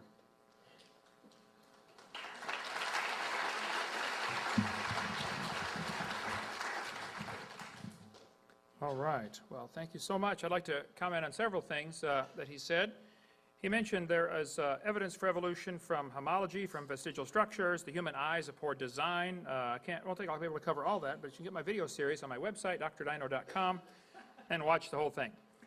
This textbook says the appendix is vestigial. This is ludicrous, okay? This is a lie. The appendix is not vestigial. You do need your appendix, okay? The appendix is part of your immune system. It's true you can live without it. You can also live without both your legs and both your arms and both your eyes. That doesn't prove you don't need them, okay? If your appendix is taken out, you have a much better chance of getting quite a few diseases, and something else in the immune system has to work harder. It's like losing a finger. You can still have a grip, but now the rest of the fingers have to work harder. If somebody tells you the appendix is vestigial, they are either confused about their anatomy or they're lying to you, but it's not true. This textbook says the whale has a vestigial pelvis. This is one that he brought up earlier about the whale having a vestigial pelvis. Now, hold on a minute. National Center for Science Education is funded by Andrew Carnegie's grant. He loved the evolution theory. The National Center for Science Education, who all of them refused to debate me 2 weeks ago when I was at Berkeley. They teach the people that cows evolved to whales, bossy to blowhole. Well, here's their evidence. Whales have a vestigial pelvis and leg bone that serve no purpose. Just imagine the hind limb bones that have no function, the textbook says. Imagine whales walking around. It's true. Here's the bones they're talking about right there. You can see them at your Los Angeles Museum right down the road here. Those are the bones. Yes, just imagine the whale walking around. This textbook says the whale's pelvis is located far from the vertebra and has no apparent function. The whale's pelvis is evidence of its evolution from four-legged land-dwelling mammals. This is a lie. Those bones are anchor points that special muscles attach to. And without those special bones and those special muscles, the whales cannot reproduce. Male and female whales have different bones in that region to support different muscles for different reasons. This has nothing to do with walking on land. It has to do with getting baby whales. Okay? So the people that are writing this in the textbooks are either ignorant of whale anatomy or they're lying trying to push their theory. I hope they're just ignorant. That we can fix. If they're lying, they ought to get a different job picking peaches or changing tires. They got no business taking tax dollars to lie to the kids coming through their class. It says these bones resemble those of other mammals, but they are weakly developed in the whale and have no apparent function. This is a college biology book. This guy ought to be fired. He doesn't understand his whale anatomy. They're teaching this stuff like it's some kind of fact. Is this a university to get educated, or are you just getting indoctrinated in a theory? Okay? They say ambulocetus, pictured here, is mostly imagination. The dark bones are the only ones actually found. Ambulocetus is not a missing link. Ambulocetus is just a few fragments of bone. How about B.J. Stahl, Vertebrate History, Dover publisher, said the Basilosaurus is not an intermediate. He said the Archaeocetes could not possibly have been ancestral to any of the modern whales. Pachycetus, shown here, all they found was one piece of a skull, a small piece of jaw, and a few teeth. That's enough to know it used to be a whale? You've got to be kidding. Now here you are, Skeptic Magazine. Why aren't you skeptical of a claim like that? No pelvic bones were found, and little is known about the tail, but the authors are certain the feet were enormous. As such, ambulocetus represents a critical intermediate. This is pure propaganda, okay? We could talk all day about the whale anatomy. He mentioned about the snake. I happen to have a 15.5-foot python snake skin in my museum in Pensacola, Florida. If you look at the south end of that python, you will see it has two little bitty claws. Those claws are attached to little tiny bones going up inside the snake's body. That's a fact, okay? They have them. Textbook says these are rudimentary hind legs of a python snake. He mentioned that earlier, that the snake pelvis is evidence for evolution. Look, those little claws and those little bones have nothing to do with walking on land. The snakes use those claws in mating, okay? They don't have any arms, right? And they can't talk. They can't talk and say, squirt over, honey, okay? This has nothing to do with walking on land. So the people that are saying the snake has a vestigial leg are ignorant of snake anatomy or are lying trying to push the theory off. Okay, but it's not true. They use those bones and those little muscles. This textbook says humans have a tailbone that is of no apparent use. It says the vestigial tailbone in humans is homologous to the functional tail of other primates. Thus, vestigial structures can be viewed as evidence for evolution. You can rewind the tape and see that's what he said in his opening comments. One of the evidences for evolution is vestigial structures. I would like to point out, Your Honor, vestigial structures is losing something, not gaining something. How can that be evidence for evolution? How did you get it to begin with? Secondly, the tailbone is not vestigial. One guy told me, he said, up at Berkeley, he said, I think the tailbone is vestigial. I said, well, I taught biology and anatomy. I happen to know there are 9 little muscles that attach to the tailbone, without which you cannot perform some valuable functions. I won't tell you what they all are, but trust me, you need those muscles. Get your Gray's Anatomy. Now, if you believe the tailbone is vestigial, then I will pay to have yours removed. Okay? Bend over. This textbook says the coccyx is a small bone at the end of the human vertebral column. It has no present function and is thought to be the remainder of bones that once occupied the long tail of a tree-living ancestor. Either these authors are ignorant of anatomy or they're lying. I don't see another option, okay? If you know of one, please let me know. But it's not true that they're vestigial. And even if there were vestigial structures, that is the opposite. He mentioned that the human eye is poor design because the blood vessels are in front of the rods and cones. Well, the fact of the matter is, we live in the air, okay? Air is a poor insulator for UV light. Your body's last defense against ultraviolet light is a layer of blood vessels in front of the retina to protect the rods and cones from UV light. Some people say octopus. One atheist I debated in New York said octopus have a much better eye because their blood vessels are behind the retina. Ours are wired backwards. It's poor design. I said, well, sir, octopus live in the water. Okay? Water blocks UV light. They don't need their blood vessels in front. So if you want to swap eyes with an octopus, you just go ahead, but you're going to be blind in a few days. We're designed for living in the air, and they're designed for living in the water. And I think the eye is incredibly designed. At 51, mine are starting to fade a little bit, but hey, that's expected, okay? That's an example. We used to be much better. Things are getting worse. That's the second law of thermodynamics. Things are falling apart. Let's see. He mentioned that when he got through Pepperdine, he went off to graduate school and decided he got to think. To me, that implies that if you don't believe in evolution, you're not thinking. I happen to resent that. I happen to think a lot, and I enjoy thinking, and I enjoy the object of I enjoy science. I like studying. I think what happens, though, is you get indoctrinated when you come to a university like this. You get to be told what to believe. You don't really get to think. Because if you wrote a paper, suppose a teacher stood up 10 years ago in the Soviet Union, where my daughter-in-law is from. A teacher gets up in class and says, hey, students, I don't believe in communism anymore. Capitalism is a much better system. What would happen? That teacher would be shoveling snow in Siberia if they survived. And if a teacher gets up in this university tomorrow or Monday and says, kids, I don't believe in evolution anymore. I think creation is true. They will go to academic Siberia.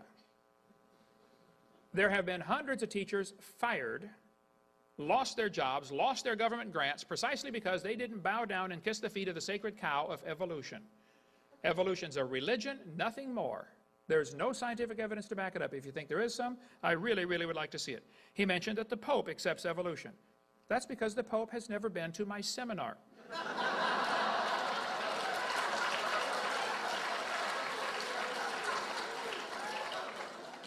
And I don't care what the Pope believes on any subject, okay? I care what does the Bible say and what does science teach us. He mentioned in his opening comments that Answers in Genesis, Ken Ham, disagrees with me on most subjects. That is absolutely not true. I know Ken Ham well. I've met with him several times, talked to him numerous times. He and I disagree on a couple of little things. We agree on 99% of the things, and on the other 1%, he's wrong, I'm right, but it's real simple. Okay? But I sell his books and support his ministry, and I think you're simply wrong if you think there's a vast disagreement there. Just little minor stuff that doesn't amount to nothing. He said this argument's only going on in America and New Zealand. Well, that's not true, first of all. I've spoken in, 32 countries now. This argument's going on every place.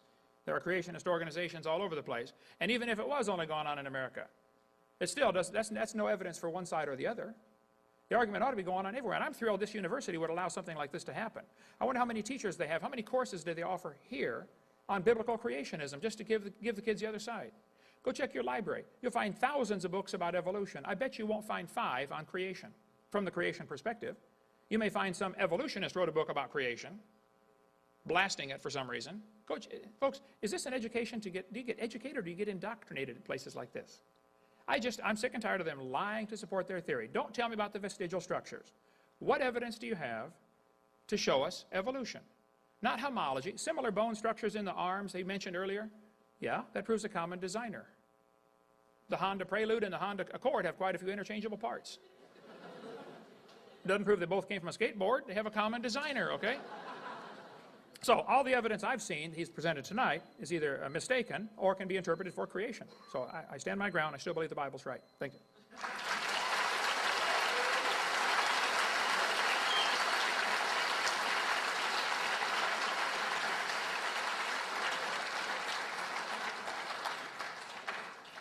Okay, we're now to the closing arguments where each man gets 4 minutes. And get your questions ready. What I think would work well is at the end of Dr. Hovind's closing comments to pass them into the aisle, and someone will get them, and then we'll take a 5-minute break and do question and answer. So get your questions written and start the closing argument. And then we throw the chairs. Okay, good.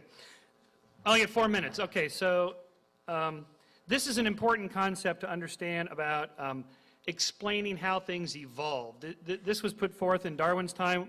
It's called the problem of incipient stages. What good is half of a wing? You can certainly see what a fully developed wing is. What's the functional pathway to get to the end if by Darwinian evolution you have to go step by step gradually? Well, the answer is that it didn't come out with that end purpose in mind, because evolution doesn't look ahead. In fact, each of these particular structures had some other function along the way. In the end, then they end up with a final function which is different than the specific functions for each of those structures. So, for example, legs, obviously, their primary purpose is for walking. If they can also serve for grabbing your honey during lovemaking, well, then that's also fine. But that's a secondary function for which they were adopted for later uses. And who could disagree with that? And so let's say that the legs in snakes become afunctional later. It costs a lot of energy to support the structure, blood vessels, nerves, and so on to run legs. So it's simply more efficient to lose them and still use them for a secondary function later along the way, such as mating. Okay? So that's how that happens. This explains a lot of things. There's a lot of good research on that. In closing, the naturalistic way of explaining how the world works is used because it works. It gives us something to do when we're doing science. Doing supernaturalism, which is what Kent Hovind does and most creationists do, doesn't do anything. It doesn't give you anything. Again, all you've heard tonight are, I can't figure out how the evolutionists can explain this. I disagree with it. I don't think they've come up with an answer. Therefore, God did it. That's not an answer. That doesn't give us anything to do if you're going to do science. If you want to say, look, this is important to me because I happen to believe in my religion, I need to believe this particular tenet that the Bible is literally true. That's fine, but that's not science. The reason I told you that other people don't accept that is simply to show that that's not a particularly popular view. In fact, I think it's a fairly narrow view. The reason people believe in God, and I wrote a book on this, is primarily having to do with emotional, psychological, cultural, social, family reasons. The number one predictor of anybody's religiosity is their parents' religiosity, where they were born and what their influences were. And then peer groups, teachers, and so on. It has nothing to do with, boy, I lined up the evidence and I saw it was true and therefore I believed it. Almost nobody arrives at their beliefs for that reason. Same thing with political and social attitudes. Scientists, of course, are people and they're biased as well, but science has a really important built-in self-correcting machinery that drives it toward error correction and the elimination of bias. At least it's better than any other social system, as flawed as it may be. Science is not a religion. It's not even a noun. It's not a thing. It's a way of asking questions and answering them about the natural world. It's not anything more than that. It's not religion. It's a way of thinking. It's a verb. Think of science as a way to approach the world and answer claims and test answers and test questions and so on. In that sense, science is the best thing ever developed for understanding how the world works. Thank you.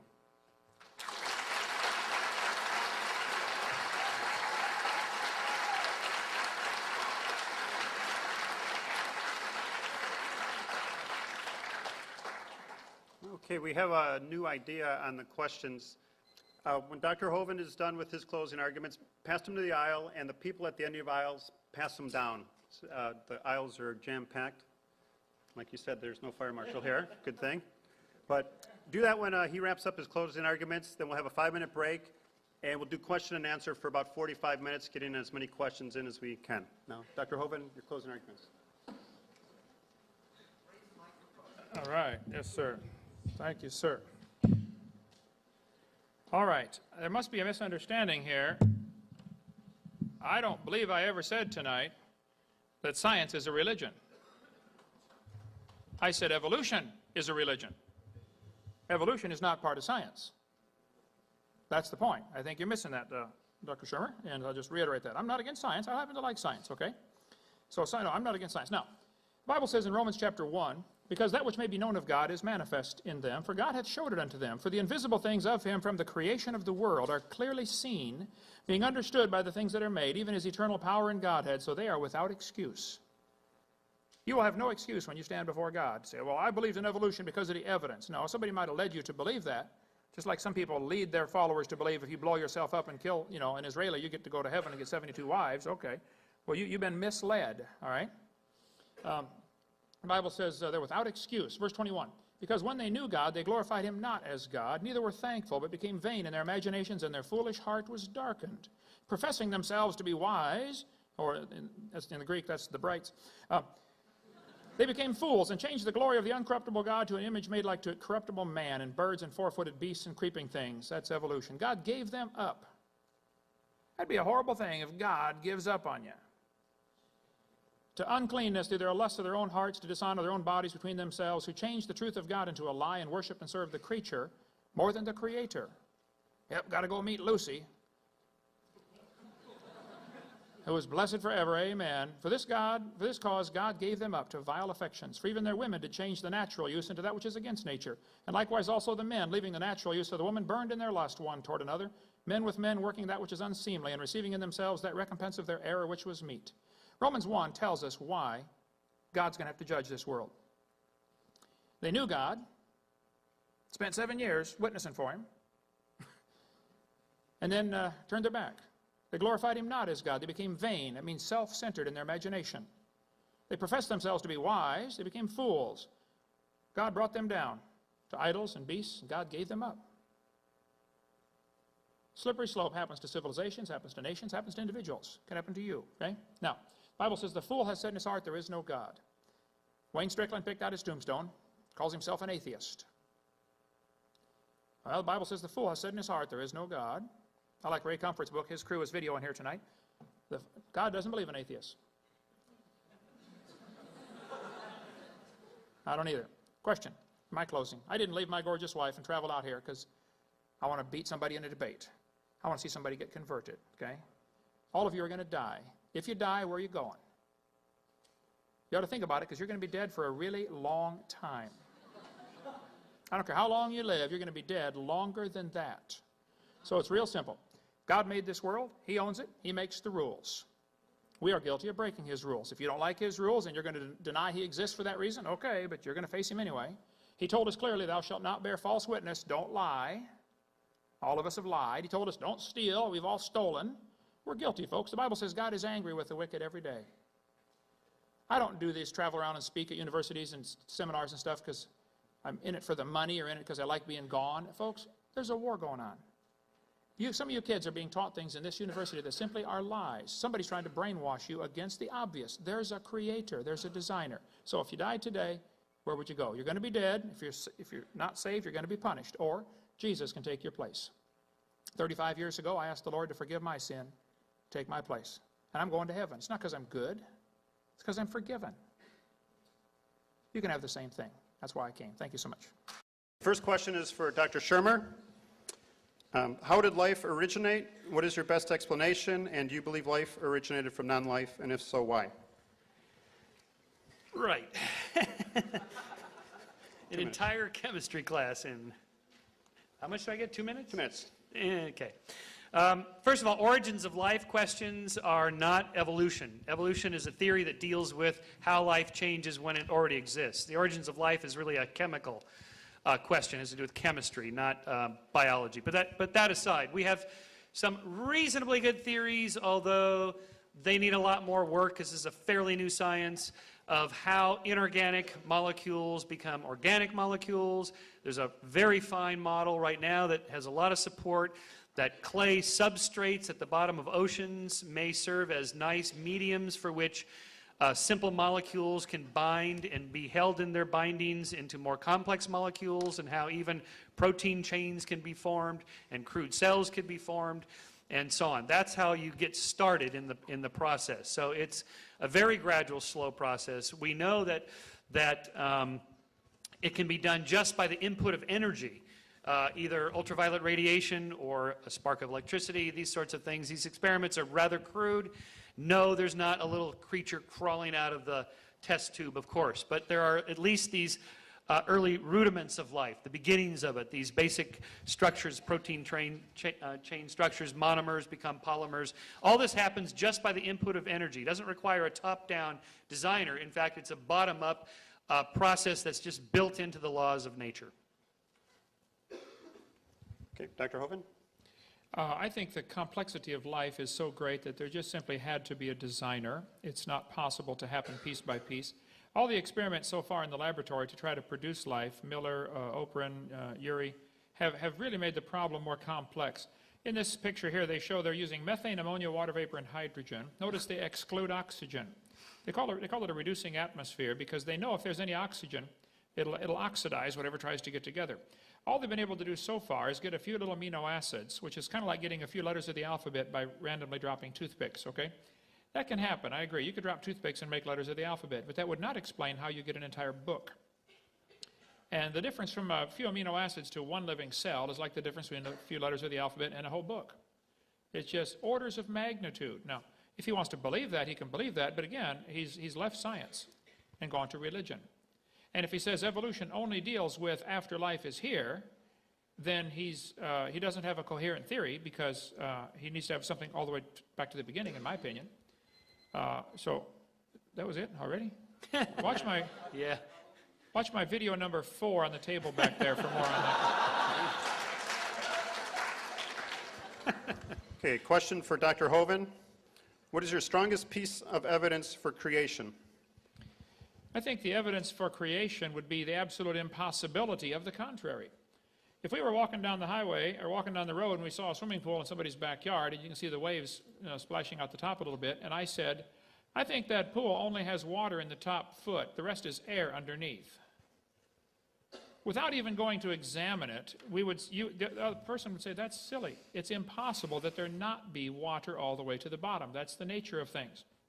Okay? It is impossible that there not be a designer. Everything is just so incredibly complex, there had to be a creator. If you're walking through the woods and you find a painting hanging on a tree, you automatically conclude there was a painter. Even if you don't see any footprints, you don't see the person who made it, there had to be a painter. If you're walking through the woods and you find a building, you don't see any footprints, you don't see any people, you still conclude there was a builder. And if you see a creation, you conclude there was a creator. So I think two things. I would say the design in nature is impossible to explain without a designer.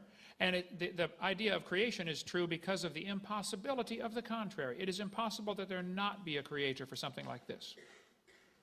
Rebuttal? Yeah, I think that says it all. It gets right back to my first slide. I think you should be more explicit here in step 2. Then a miracle occurs. Kent Hovind's answer to what's the best piece of evidence you have for the creation is the impossibility of the contrary. So all he's got is, I don't believe your explanation, therefore the default is my explanation. That's not an answer. That doesn't say anything. That's not any positive evidence in support of a position. Okay. The first law of thermodynamics says matter and energy is neither created nor destroyed. How do you account for the origin of matter and energy, and is your answer scientific?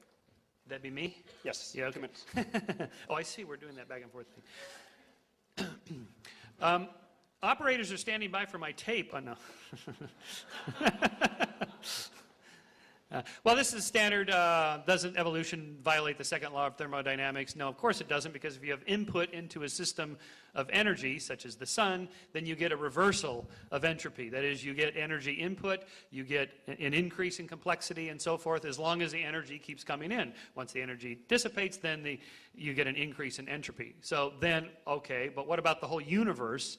And then we're going to end up back at these kind of ultimate questions. Well, then where did the universe come from, and where did the energy that created the Big Bang come from, and so on and so forth. And then we're back into questions that are sort of only quasi-scientific or kind of metaphysical, which we can speculate on, but that isn't really a part of science. We, with science, have to work on what we have. The second law of thermodynamics, I'm amazed anybody ever brings that up anymore. That's just kind of a non-issue for us anymore. Okay, I disagree strongly. I think the second law is a very valid argument against evolution. The second law tells us basically everything's falling apart, okay? The Bible teaches that clearly. Everything is waxing old like a garment. Here's Sue at 20. Here she is at 90. Here she is at 3,000, okay? Now, the evolutionists will say you can overcome the second law by adding energy. This is ludicrous. Adding energy is destructive unless there's something to utilize the energy. The Japanese added a whole bunch of energy to Pearl Harbor one day. They didn't organize anything, okay? We returned the favor a few years later and added energy to a couple of their cities and didn't organize a thing for them. Adding energy is destructive unless there's something to use the energy. It's true the sun adds energy to the earth, but it's going to destroy the roof on your house, not build it. The sun's energy is going to destroy your entire house. It's going to destroy the upholstery on your car. It's going to destroy the roof on your car. It's going to destroy the paint job on your car. There's only one thing that can use the sun's energy. By the way, the moon gets the same energy we do, okay? It doesn't make anything up there. The sun's energy is added to the earth, and chlorophyll is able to capture it and use it. So it's a silly argument to say, all you got to do is add energy and that'll fix it. That is simply silly, not true. Okay.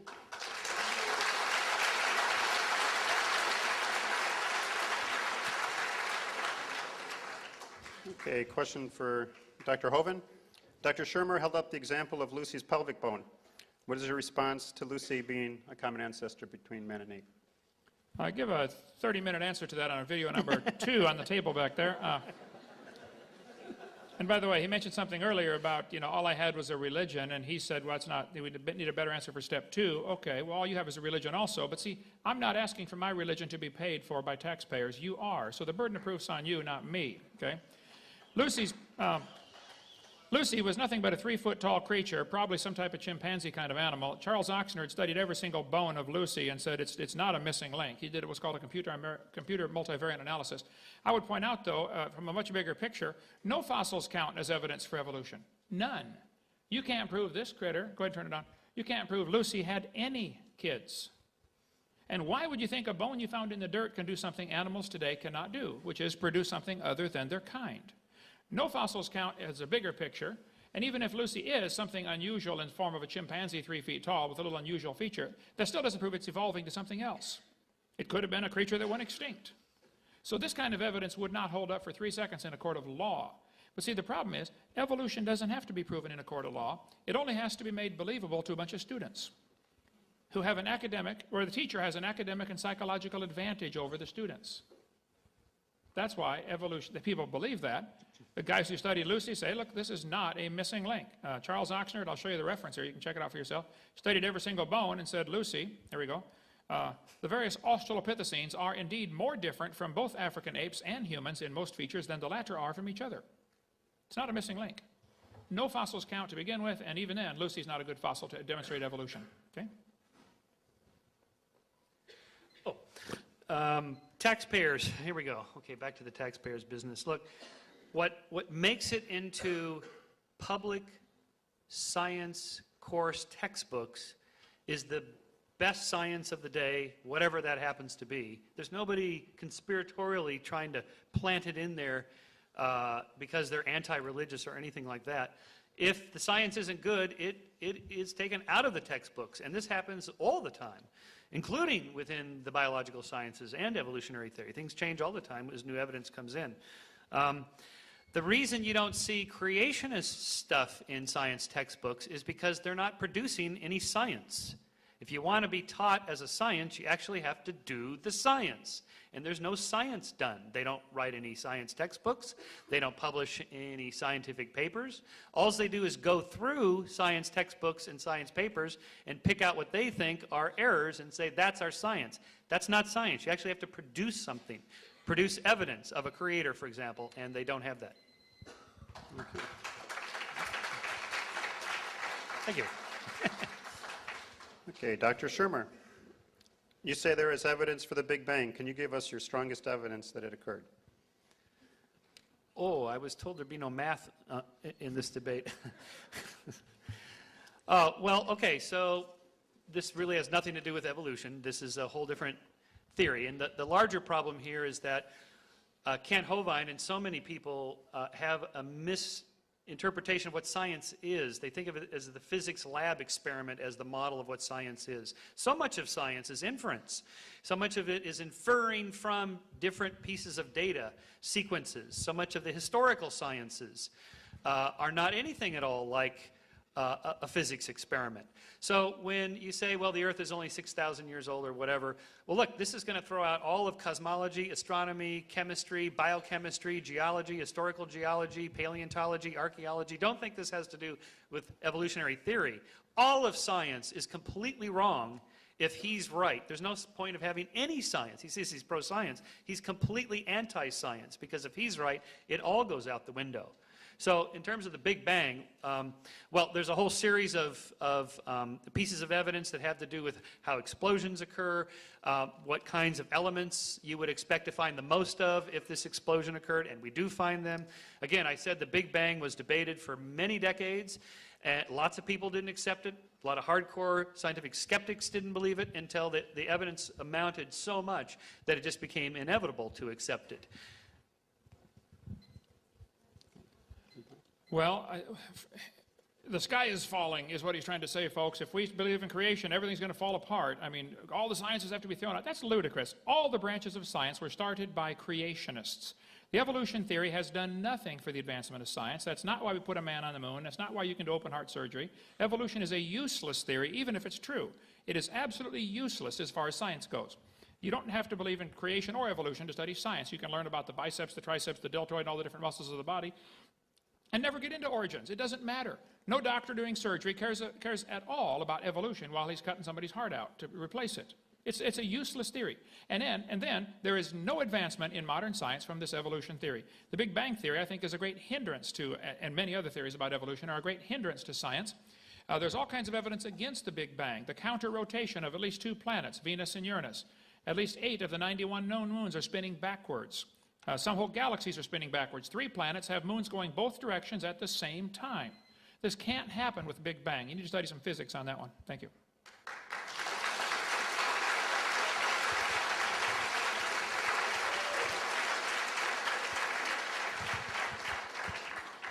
Okay, Dr. Hovind, you admitted that roaches become resistant to pesticides.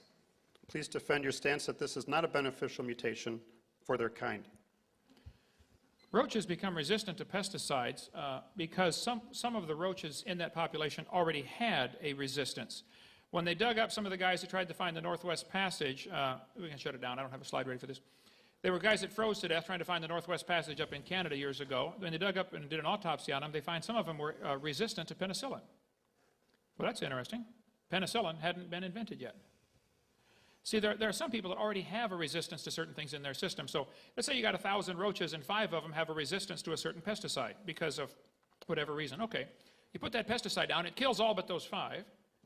Those 5 then become the grandparents of everybody else, so the new roach population, and now you get a whole population of resistant roaches. That happens. It is still a roach. It is only something already in the gene code that was selected. You selected for that particular thing to survive. In this case, artificial selection instead of natural selection. That is not a process that's adding information, and it's not a process that's going to turn a rock to a human. In 20 bazillion years, it's not going to happen. Okay, well, I'm not a big expert on cockroaches, although I like the hammer part. But these are fine examples of what we would call microevolution. The question is, how do we go from microevolution to macroevolution? One of the difficulties almost everybody has with this concept is that we evolved to consider ourselves in terms of time frames of years or decades, and it's hard to conceive of thousands of years or tens of thousands or hundreds of thousands of years. It just seems, impossible. It's counterintuitive. Yet there it is in the evidence, and so it makes it hard to grasp.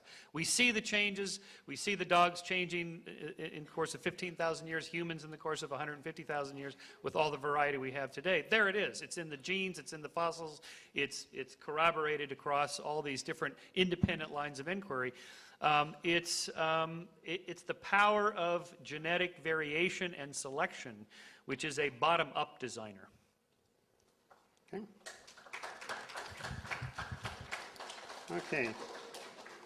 Now, this was a question directed to you. What would you say is the creationist's strongest argument for the existence of God? Oh, okay. This is like on your application to graduate school. It says, what's your weak point? I always put like chocolate. I study too hard. Something like that. I actually think that the best arguments creationists have today for inferring design in nature are probably those of William Dembski, maybe, with the irreducible complexity of complex structures like the flagellum and so on. We have terrific answers for these. This little debate has been going on for about 6 years now. But I think those are the best arguments for inferring design, which has nothing to do with inferring God. In fact, they purposely say that that's not what they're trying to infer, although it's pretty obvious they are. But still, in terms of what's the best arguments for God herself, I guess it would just be that it does look like the universe is designed. And in fact, let's just say it. It is designed. It's a kind of a jury-rigged, bottom-up designer, but that is a kind of design. So when people intuitively say, you know, it just looks designed, why don't we just say, well, yeah, that's right, because it is. In a way, not a top-down intelligent designer, a bottom-up tinkerer designer, designed nonetheless, so the inference, in a way, is correct. I think it's interesting evolutionists argue against design using arguments they designed. Think about that one. This is the book he's referring to, Michael Behe's book, Darwin's Black Box, excellent book, showing how complex living systems cannot evolve piece by piece. There are too many interconnecting parts. They depend on each other.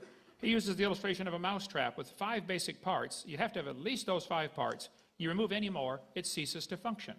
Your car has thousands of parts. Some it can live without, or run without. Some it simply cannot run without.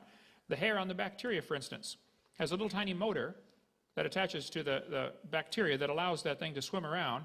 That motor is so tiny, 8 million of them would fit on the cross-section of a human hair. The motor turns 100,000 RPM forwards or backwards. Now, if you want to believe that happened by chance, you're welcome to believe that, but that's an incredibly complex little motor and really micro-miniaturized. Anybody who's done any work with computers knows the smaller you try to make it, the more problems you start to have, and that's why the cost goes up for a laptop instead of a desktop. So, no, I think there's evidence of design every place, even down to the micro level. Okay.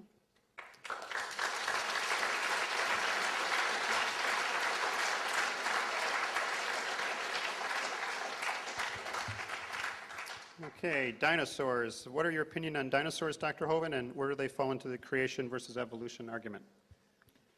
That happens to be my favorite topic. I have Dinosaur Adventureland. My website is Dr. Dino. My phone number is 479-DINO. I have dinosaurs on my tie. I'm sick and tired of the evolutionists using dinosaurs to teach kids that they lived millions of years ago. The fact of the matter is that they were called dragons all through history. The word dinosaur was just made up in 1841. These creatures have always lived with man. There are thousands and thousands of legends and cave drawings and artwork, and video number 3 on the table back there covers all that. Dinosaurs have lived with man all through history. They simply called them dragons. The Bible says before the flood came, the people lived to be 900 years old. Well, reptiles never stop growing. Even today, they don't stop growing. Most species don't. So in the pre-flood conditions, the reptiles would grow to be gigantic. They were dinosaurs living with Adam and Eve. Then Noah took them on the ark. Probably babies. Just be sure to get a pink one and a blue one. And after the flood, people killed them, and all through history there are stories of people killing dragons. And there could be a few still alive today. There have been thousands of sightings like Loch Ness Monster, Lake Champlain Monster. A dead one washed up on the beach in California, 1925, a dead plesiosaur. Fishermen watched it get killed. There are pictures on my website, and I have them here, but I don't have time to get them up because I have 7,000 slides. So if you'd start asking the questions in the same order that I have the answer, it'd be a lot faster. Will do. We need to have live internet and just Google ready to go. Okay, there's my answer.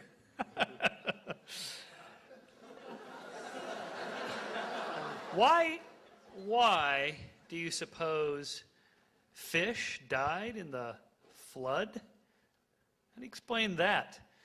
All these ocean swimming dinosaurs died in the flood? Just all of a sudden couldn't swim? Are we supposed to believe this? Where in the geological record have you ever seen a dinosaur and a human together? You never have. This is an empirical test. This young lady is shaking her head. Yes, you have seen a dinosaur and a human together? Good. Come see me later. Okay.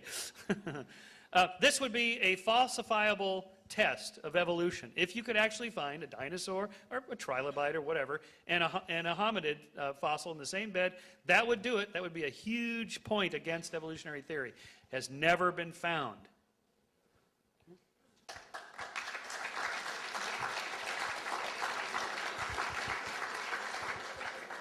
Okay, Dr. Shermer, regarding bird evolution, is there any living or fossil evidence that a leg became a wing and a scale became a feather? Yeah, good question. There's actually a fair amount of good evidence now for the evolution of birds from dinosaurs and the transition from scales to feathers and the transition from walking limbs to flying limbs. It operates in principle with the slide I put up with each part has a particular function that served some other purpose that in the end got co-opted for a different purpose. And the wing is a classic example, almost assuredly was once a thermodynamic regulator, a heat regulator, which then gets co-opted to use for something else later. Therefore, a half a wing has some purpose.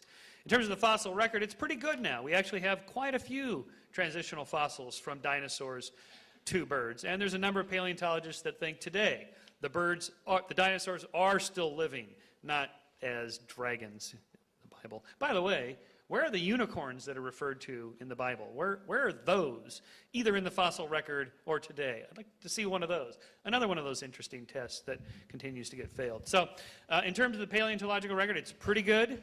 We have to remember that most beasties that die get eaten. They don't fossilize, hardly any fossilize. So it's an amazing fact that we have so many fossils that we do. It's an embarrassment of riches. Okay, I disagree strongly. Every one of the so-called evidences for dinosaurs turning to birds have been proven wrong. Archaeoraptor was listed as proof for evolution, the missing link. National Geographic, breaking news, we found the missing link. A couple of months later, oops, we got fooled. Some Chinese guy glued a bird tail on a reptile and sold it for $80,000 and the Smithsonian bought it. There's a Chinese smuggler that brought it in, a great embarrassment to modern paleontology from USA Today. We can go all day about that. The tail was added by an entrepreneurial Chinese farmer. Yep. Which one you want to talk about? Archaeoraptor, the little dino fuzz, they call it. We got plenty of stuff on that. Video number 4, folks, you need that one. This dino fuzz is not dino fuzz at all. It's just simply a chemical reaction that takes place as things fossilize, and it's been proven over and over. There's considerable body of evidence that these fossil traces known as dino fuzz have nothing to do with feathers, Alan Fiducia writes, and he believes in evolution. So you're mistaken about that. Thank you.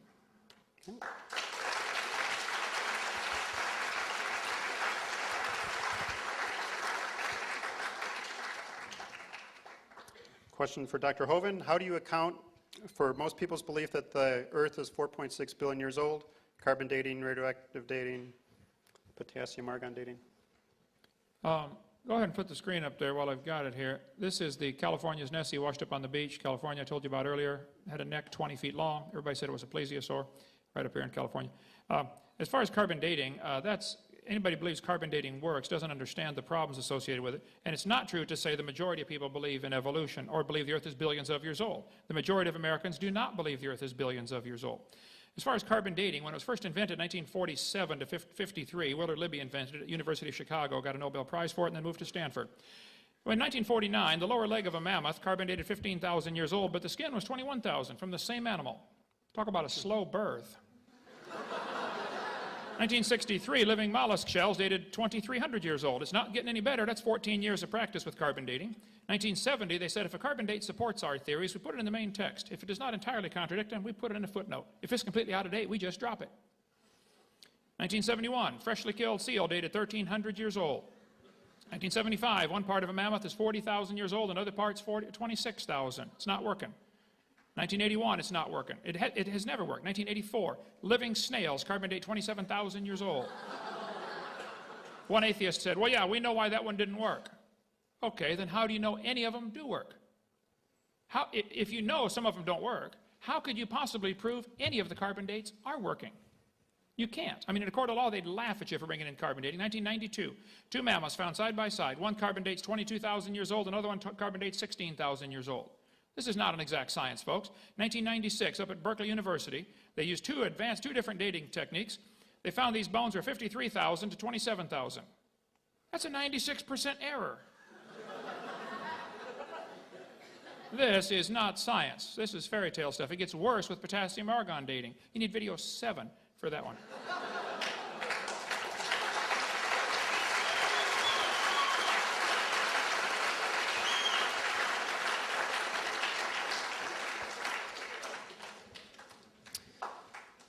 I wrote a book called Denying History. It's about the Holocaust deniers. Here's their reasoning. You know, those Holocaust historians used to say that there were 21 death camps. Now they're saying that there's only 6. See? They're wrong. There was no Holocaust. Holocaust historians used to say they gassed people at Dachau. Now they're saying they didn't gas people at Dachau. See? They didn't gas anybody anywhere. This is the same line of reasoning that the evolution deniers use as the Holocaust deniers. In fact, of course, everybody makes mistakes. Errors and fakes have nothing to do with the large body of knowledge to tell us what's actually true about history and the past. The fakes, by the way, and all these errors were exposed not by creationists, but by scientists, because scientists have integrity, and the science itself has a built-in self-correcting machinery that drives it toward better and more accurate facts.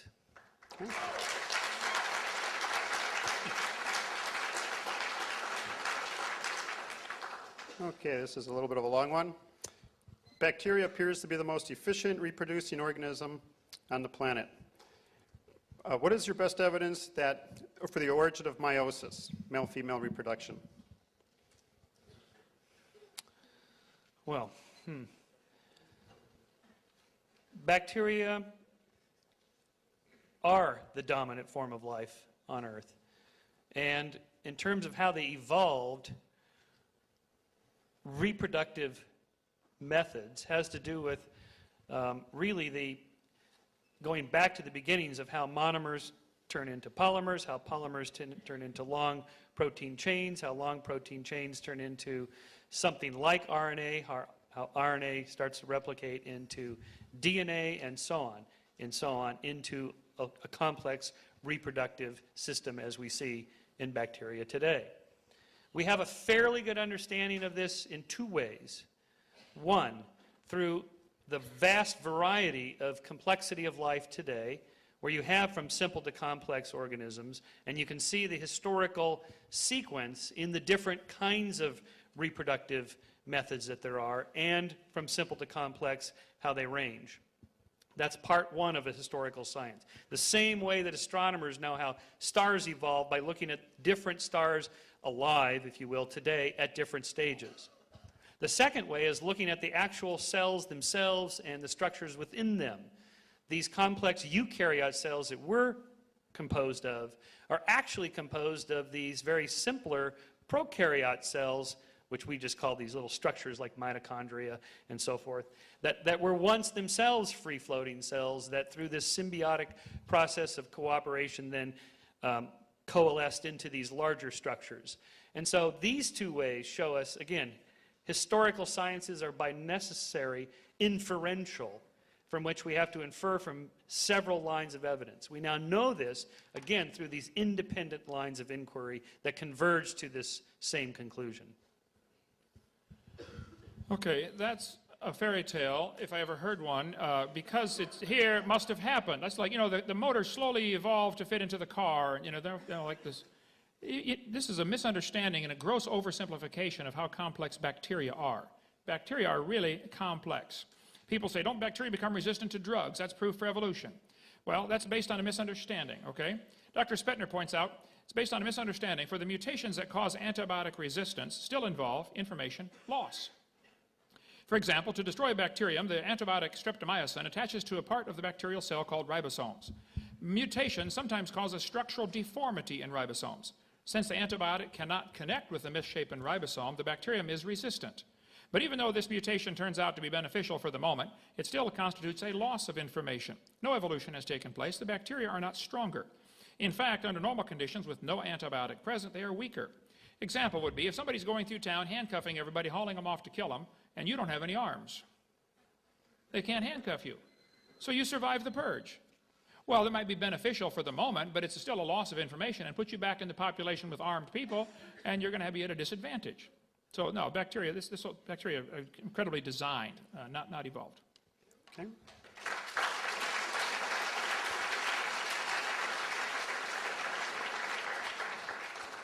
Question for Dr. Hovind. Please explain the claim that 97% of the DNA between humans and chimp are similar. Can you give me 10 seconds to get the slides up? And then I got 2 minutes. Okay. Yeah. DNA between humans and chimps is similar. The claim that the DNA is 97% similar is simply false, okay? It's about 95% according to the most, it used to say 98.6 in the textbooks. Here we go. Here, this textbook says 96% similar between orangutans and humans, 98% similar between chimpanzees and humans, proving a common ancestor 15 million years ago. Actually, Barney Maddox was the leading genome researcher on this project. He said, concerning the genetic differences, the genetic difference between human and his nearest relative, the chimpanzee, is at least 1.6%. That doesn't sound like much, but calculated out, that's a gap of 48 million nucleotides. And a change of only 3 nucleotides is fatal to an animal. There is no possibility of a change. Now they've discovered instead of 98% similar, it's only 95%. So there are millions and millions of differences. Now, if somebody wants to believe that proves common ancestor, they can believe whatever they want, but that's not common sense. I think it proves a common designer. That's why they're similar structures in many things. The Honda Prelude and the Honda Accord are very similar because they both evolved from a skateboard by the same logic. The idea that the DNA code is supposed to prove some kind of evolutionary relationship is ludicrous, okay? The DNA code is so incredibly complex to begin with.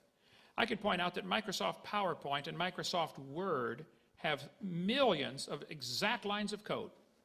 I mean, they're identical. I can click spell check in Word and I can click spell check in PowerPoint, get the same results. That proves this all evolved from Morse code over billions of years.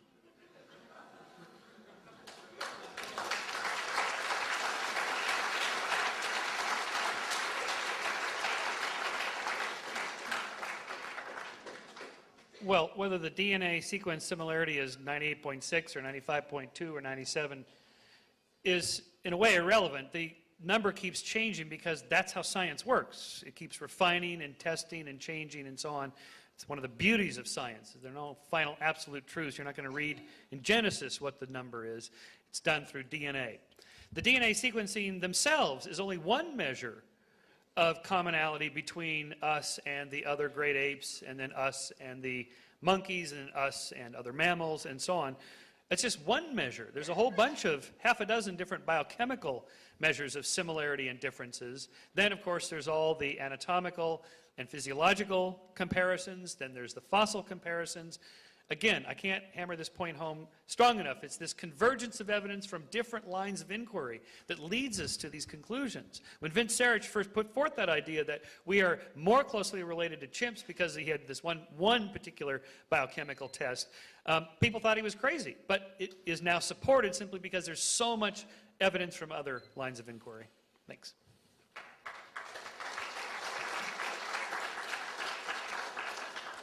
Okay, last 2-minute question for you. Humans need 11 systems in their body to survive: circulatory, muscular, nervous, skeletal, etc. 11? Was that 11? Yes, Okay. 11. Which evolved first, which evolved last, which evolved in between, or did they all appear at once instantly?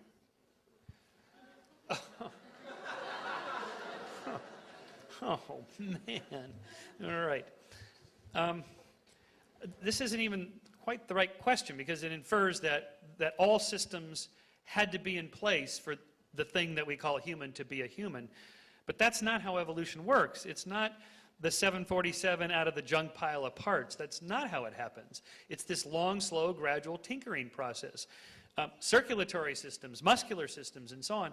All mammals have these, and all organisms going all the way back hundreds of millions of years have these various systems of different kinds. It's why we have these kind of poorly designed, good enough to get by, systems that we have, because they're from these common ancestors from long before. Our legs, the veins in our legs are okay. It would be nice if there were more valves and they were a little stronger, because with bipedalism, you have more blood pressure from top to bottom than if you're a quadruped. But we began as a quadruped, so we're stuck with the veins and valves that we have that have been slightly modified and improved. An intelligent designer would have made them much better than they actually are. Same thing with lower back discs. If we were designed to be bipeds, it would be great if the discs were much thicker and denser and didn't wear out so quickly. Yet, especially if you lived 900 years, your back would never make it. But we weren't designed by an intelligent designer. We used to be quadrupeds. There was far less pressure on the lower spine than there is now. That's what I mean by this bottom-up tinker. It works fairly well. We get by fairly well, but not in any kind of incredible, omniscient, perfectly designed structure, which is what you would expect from a top-down designer. What you actually see is perfect evidence of a bottom-up tinker called evolution.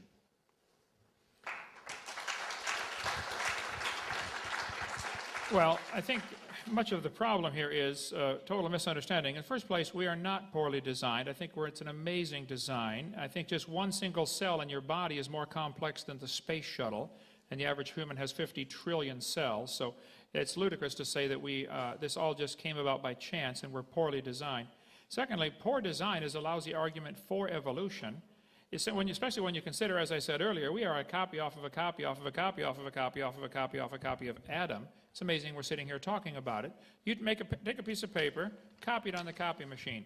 Now take your copy and make a copy. Take that copy and make a copy. Do that about 1,000 times and see if you can still read it. Get a computer program, any computer program, make a copy it onto a disk, then copy it to another disk, then copy it to another disk. Do that 1,000 times, see if it'll still run. That's the DNA code that we have, folks. It's incredibly complex. I think the only reason anybody would say this happened by chance and there was no designer is because they don't want to find that designer. The atheist can't find God for the same reason a thief can't find a policeman.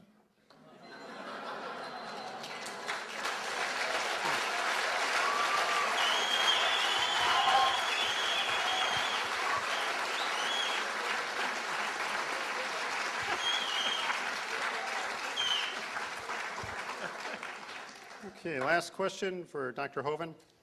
Why do you believe creation science is not taught in the public schools? Well, first place, it is taught in thousands of public schools. There's never been a law against teaching creation science. There were two states that passed laws to require creation be taught, Arkansas and Louisiana. The court struck both of those down, wisely, I suppose, because if you passed a law that said teachers are required to breathe, they would strike that down too, okay? You can't require somebody breathe, and you can't require they teach creation. They never said you couldn't teach creation, and quite the opposite is true. The courts have ruled consistently you can teach it if you want, but it cannot be required. I cover that in all the court cases on video number 5 back there on the table. There are thousands of teachers that do teach creation. I teach creation. I go into public schools quite often and teach. We have public schools come visit our Dinosaur Adventureland, and we teach them creation. It's not a problem. There's no law against it. And I'm not against teaching evolution in schools either. As I said earlier, I'm against teaching lies in schools. Don't tell them you have a vestigial tailbone, or the snake has a vestigial pelvis, or the whale has a vestigial pelvis. Don't lie to the kids. I mentioned in Arkansas House Representatives Committee considering a bill in Arkansas to not buy textbooks with lies in it. We went through 30-some lies in the textbooks, and one of the representatives said, is it true all these things are lies? I said, yes, I went for 45 minutes. These are lies. One evolutionist got up afterwards and said, well, this is an anti-evolution bill. The representative said, evolution's not mentioned in this bill. This bill just says don't lie to the kids. And this evolutionist ACLU lawyer there said, well, all these things are used to support the evolution theory. Well, duh, if that's all you've got to support your theory is lies, get a new theory. That's the way science works. Be skeptical. When you got to use lies to support your theory, you ought to be skeptical of that, Michael. Come on now. You write an article on that. All right, let's be skeptical. Sure, let's do it. Okay. Sure, let's hear your new theory, Kent Hovind. What is the theory you have to offer to replace the scientific theory of evolution? The answer is no theory. There is no theory. No, I've got a the reason it's not taught in science classes is because it's not science. There's nothing to teach. If you got anything out of tonight, you heard there's nothing to teach. All you would do is say, God did it. Okay, what do you want to do for the rest of the hour and for the rest of the semester? There's nothing to teach. There's no science. If you want to teach it in Bible classes, fine. Religion classes, theology classes, fine. But there's nothing to teach. There's nothing to do. There is no science. That's why it's not taught. Okay. Well, this concludes our debate. Let's give him a round of applause.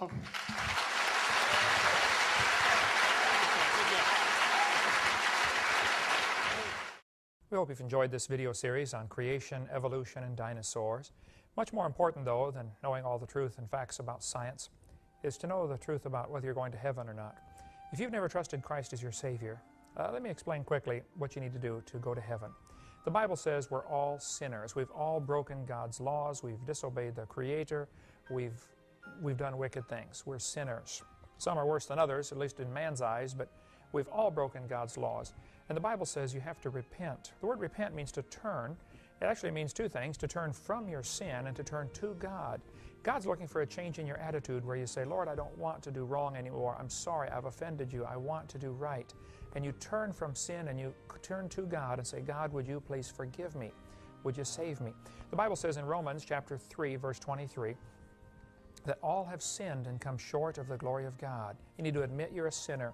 Number two, the Bible says in Romans 6:23, the wages of sin is death. We deserve to die and go to hell because of our sin. But Jesus died for you. He loves you. He wants you to come to heaven. And anybody that will ask Him for the free salvation, God will give you the gift of eternal life. It says in Romans 6:23. It's a free gift. And it says in Romans chapter 10 and verse 13, whosoever shall call upon the name of the Lord shall be saved. If you would just call and say, Lord, I'm a sinner. Would you please forgive me? And ask Him. He will give you that free gift of eternal life. Why don't you just pray with me right now, and you could receive Christ as your Savior. There's no magic words. God's looking at your heart. But if you could say this and mean it, God would forgive you. Just say, Dear Lord Jesus, I know that I'm a sinner. I've broken your laws. I'm sorry. Please forgive me. Please apply your blood to my account and forgive my sins and take me to heaven. In Jesus' name, amen. The Bible says if you call upon the Lord, you shall be saved. So if you've asked the Lord to save you, He promised He'd save you. Now your job is to grow. Read your Bible, pray, get involved in a good Bible-believing church, and begin to grow to be a good Christian. Thank you so much. Call or write if we can be any help at all. We'd be glad to help.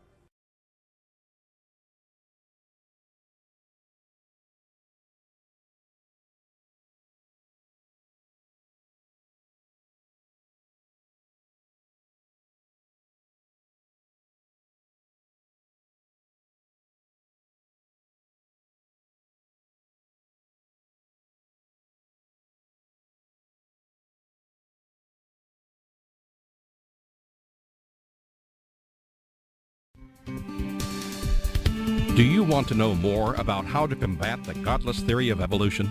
Creation Science Evangelism offers 4 great tools that help strengthen the faith of believers and win the lost to Christ. After 15 years of teaching high school science, Dr. Hovind began Creation Science Evangelism in 1989. We are a ministry that is dedicated to providing tools which will help you combat the evolution philosophy that is destroying the faith of millions every year. The first tool Creation Science offers is their powerful, life-changing video series. Over the last 12 years, well over 1 million videotapes of Dr. Hovind's seminar have circled the globe. They are reaping a harvest of souls for the kingdom of Christ, as well as helping restore the faith of many thousands confused by the evolution propaganda to which they've been subjected. These videos are available in English, Russian, French, Spanish, Japanese, and sign language. The Age of the Earth, first of the 7-part series, teaches that God created the universe about 6,000 years ago in 6 literal days. Could this be true? Can it be scientifically proven that the Earth is not billions of years old? This tape gives solid scientific evidence that the Earth is young and that the Bible is scientifically accurate. How did the environment of the original creation differ from ours today? And how would this allow men to live over 900 years? Can Christians have a good explanation for the existence of dinosaurs? Could some dinosaurs still be alive today? These and many more questions are covered in the 2nd and 3rd part of the series. Evolution has permeated public school textbooks with false and fraudulent information. This video exposes nearly 30 lies commonly found in textbooks. Every public school student, teacher, and school board member needs to watch part 4 of this series. Find out if you have been lied to in your textbooks.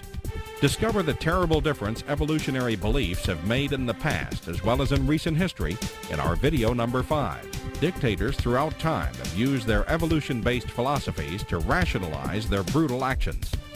Learn how evolution propaganda is being used today to prepare people for the New World Order. This is just a taste of all the information the 17-hour seminar series has to offer. Also available are college courses that expand on the seminars in great detail. For those who can handle a more confrontational atmosphere, our debate series is just for you. I said, now, Mr. Patterson, if you think the tailbone is vestigial, I, Kent Hovind, will pay to have yours removed. Dr. Hovind has debated a wide range of atheists and evolutionists all over the country. And you're sure to find these 12 debates very exciting.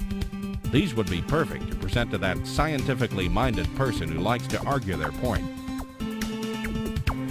Our topical series includes exciting topics like why evolution is stupid, public school presentation, children's video about dinosaurs, the Bible and health, Leviathan, the fire-breathing dragon, and many more. Creation science also offers a variety of visuals like the longevity chart, which presents the entire lineage of Adam to Joseph as given in Genesis. It's exciting to see exactly how many generations were alive at the same time. Hundreds of books on a variety of subjects, videos on incredible creatures that defy evolution, t-shirts, fossils, and more.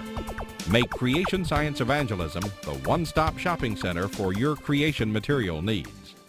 Our two websites, www.drdino.com and www.dinosauradventureland.com, provide our second tool for evangelism.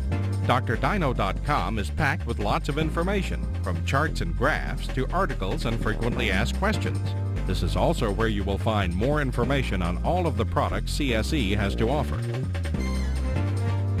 Dinosauradventureland.com is great for the kids. They can play lots of fun games and see unusual rides and activities located at Dinosaur Adventureland in Pensacola, Florida. Thousands visit our sites regularly to gain insight into God's creation. The third tool available to you is the live seminars conducted by Dr. Hovind and his son Eric.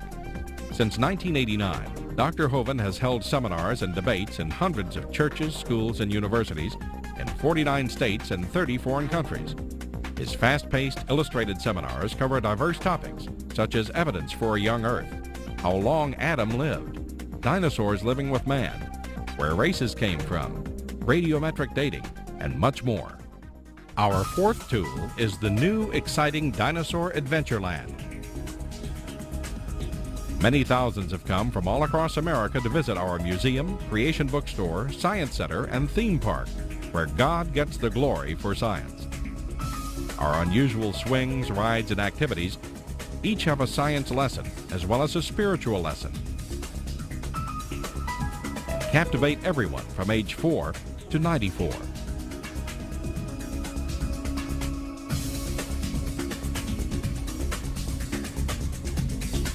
To order material, find out how to schedule a seminar at your church, or get more information about Dinosaur Adventureland, write to us at Creation Science Evangelism, 29 Cummings Road, Pensacola, Florida, 32503.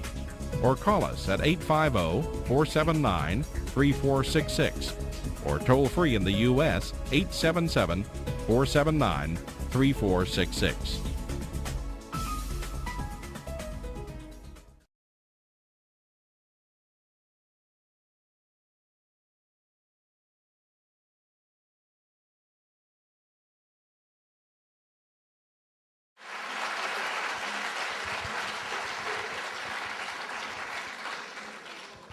Thank you and good evening. I'll go over the format. As we know, Dr. Shermer is going to be going first, and followed by Kent Hovind. They start with a 25-minute presentation, and Dr. Hovind will give 25 minutes, then 10 minutes, 10 minutes, 4 minutes, 4 minutes. Then we're going to have a 5-minute break, and then question and answer. And how the question and answer is going to work is they're passing out written forms. So the questions will be written and then chosen and then read to the debaters. And the format for the question and answer is the person who the question is directed to gets 2 minutes, and the other person gets 1 minute to respond. Now, and again, if you do cheer or yell for your favorite, you're going to be taking up their time. So please be quiet while they're talking. Let them get their presentations out, and let's all be respectful and have a good time tonight on the creation versus evolution debate. And just by who's passing out the questions, the papers, where are they at?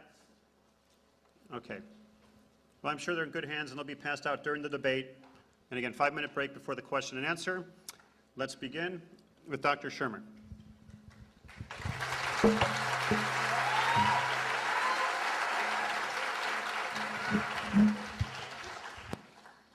we doing? Wow, hope the fire marshal's not here. Oh, man. I don't know, it's just sort of a psychic hunch I have. I got the feeling there's slightly more believers than non-believers here. I don't... Just a show of hands, how many of you believe in a God, a personal God, like the Judeo-Christian God? Okay, well, oh, look at the time. And I believe there was a Laker game on tonight. Or was that last night? Well, I am Michael Shermer, the director of the Skeptic Society, the publisher of Skeptic Magazine. We were handing out some literature earlier.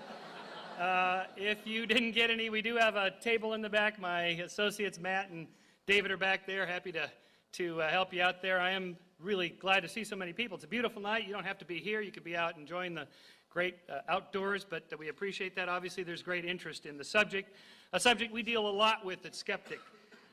We deal with it because it's a hugely popular American subject. Only in America, with a few other scattered places and a tiny bit in New Zealand, is creationism even a subject of debate. But here it is. We are in America. This is a subject near and dear to many people's hearts, so we deal a lot with this. Basically, skepticism, science are the same. That is, a skeptic is not a position that you take. It's not a noun. I'm not a skeptic like I'm a thing. Oh, you're one of those skeptics. You don't believe anything. I believe lots of things, like, for example, evolution.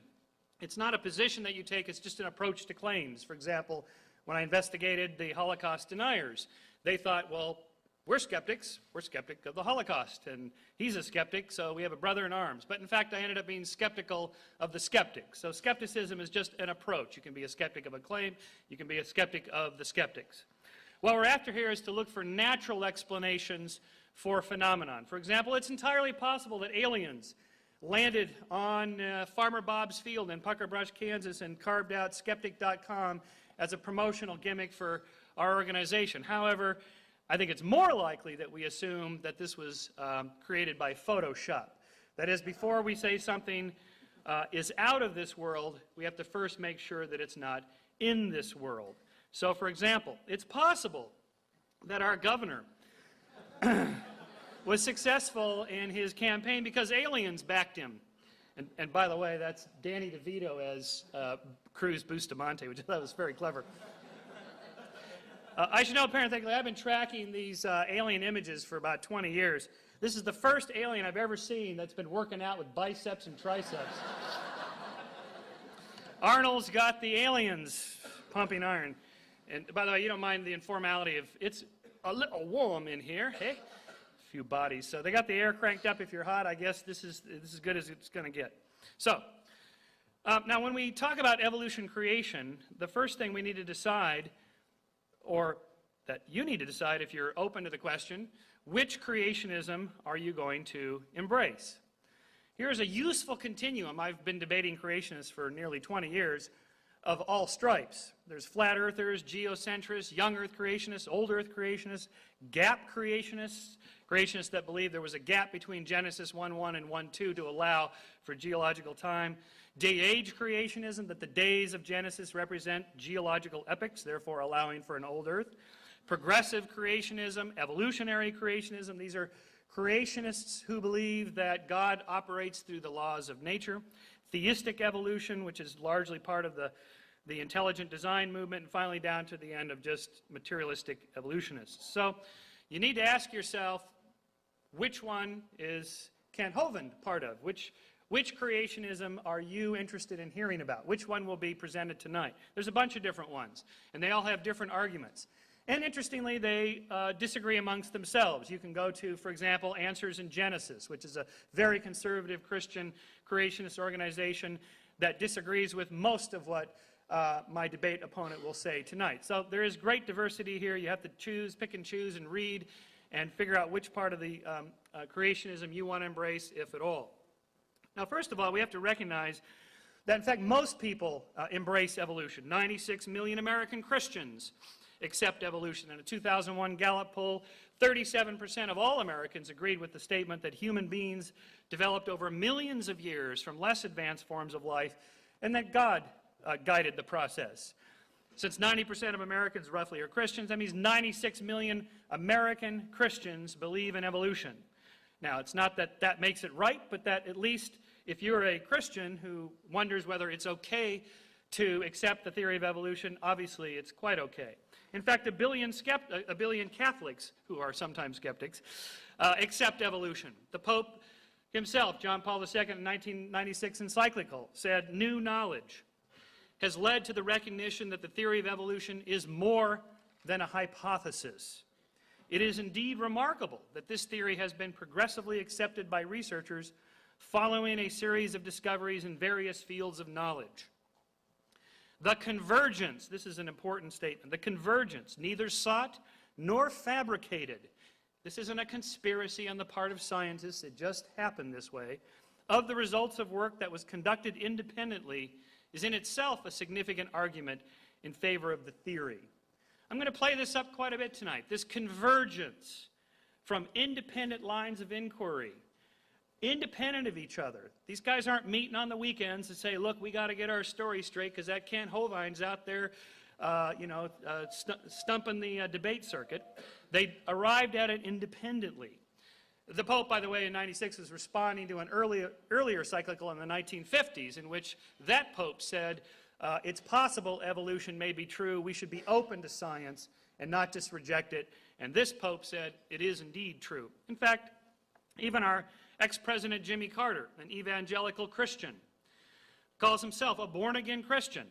When a couple of months ago, the state of Georgia required that biology textbooks in public high schools have a little sticker in them warning the students about evolution. As a Christian, President Carter said, a trained engineer and a scientist and a professor at Emory University, I'm embarrassed by Superintendent Kathy Cox's attempts to censor and distort the education of Georgia's students. The existing and long-standing use of the word evolution in our state's textbook has not adversely affected Georgians' belief in the omnipotence of God as creator of the universe. There can be no incompatibility between Christian faith and proven facts concerning geology, biology, and astronomy. There's no need to teach that the stars can fall out of the sky and land on a flat earth in order to defend our religious faith. Okay.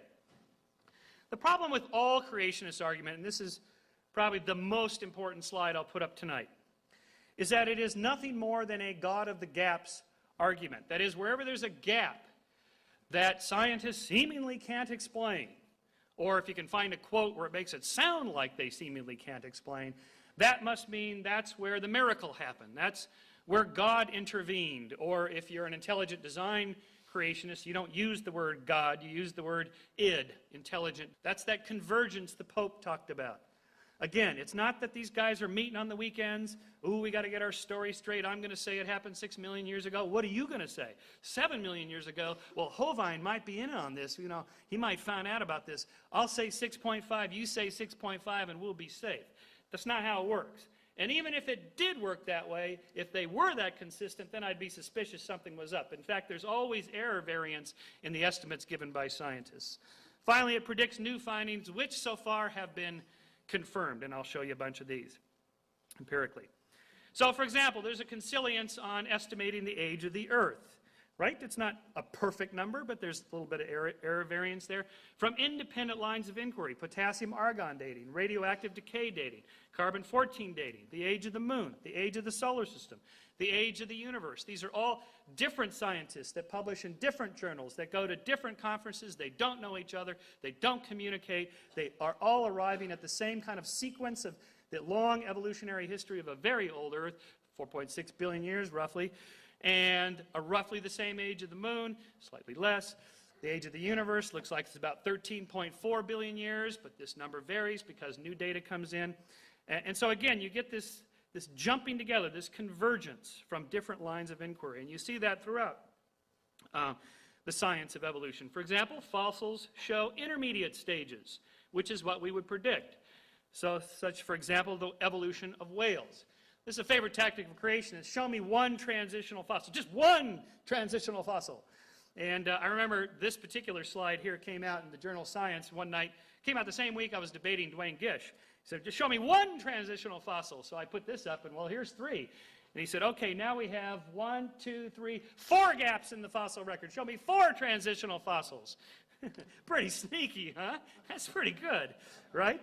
In other words, there's an infinite number of gaps that I will always, as a creationist, demand that you present. There's no amount of evidence you could present that would disconfirm my theory of creation. That's not science, right? That's not how it's done.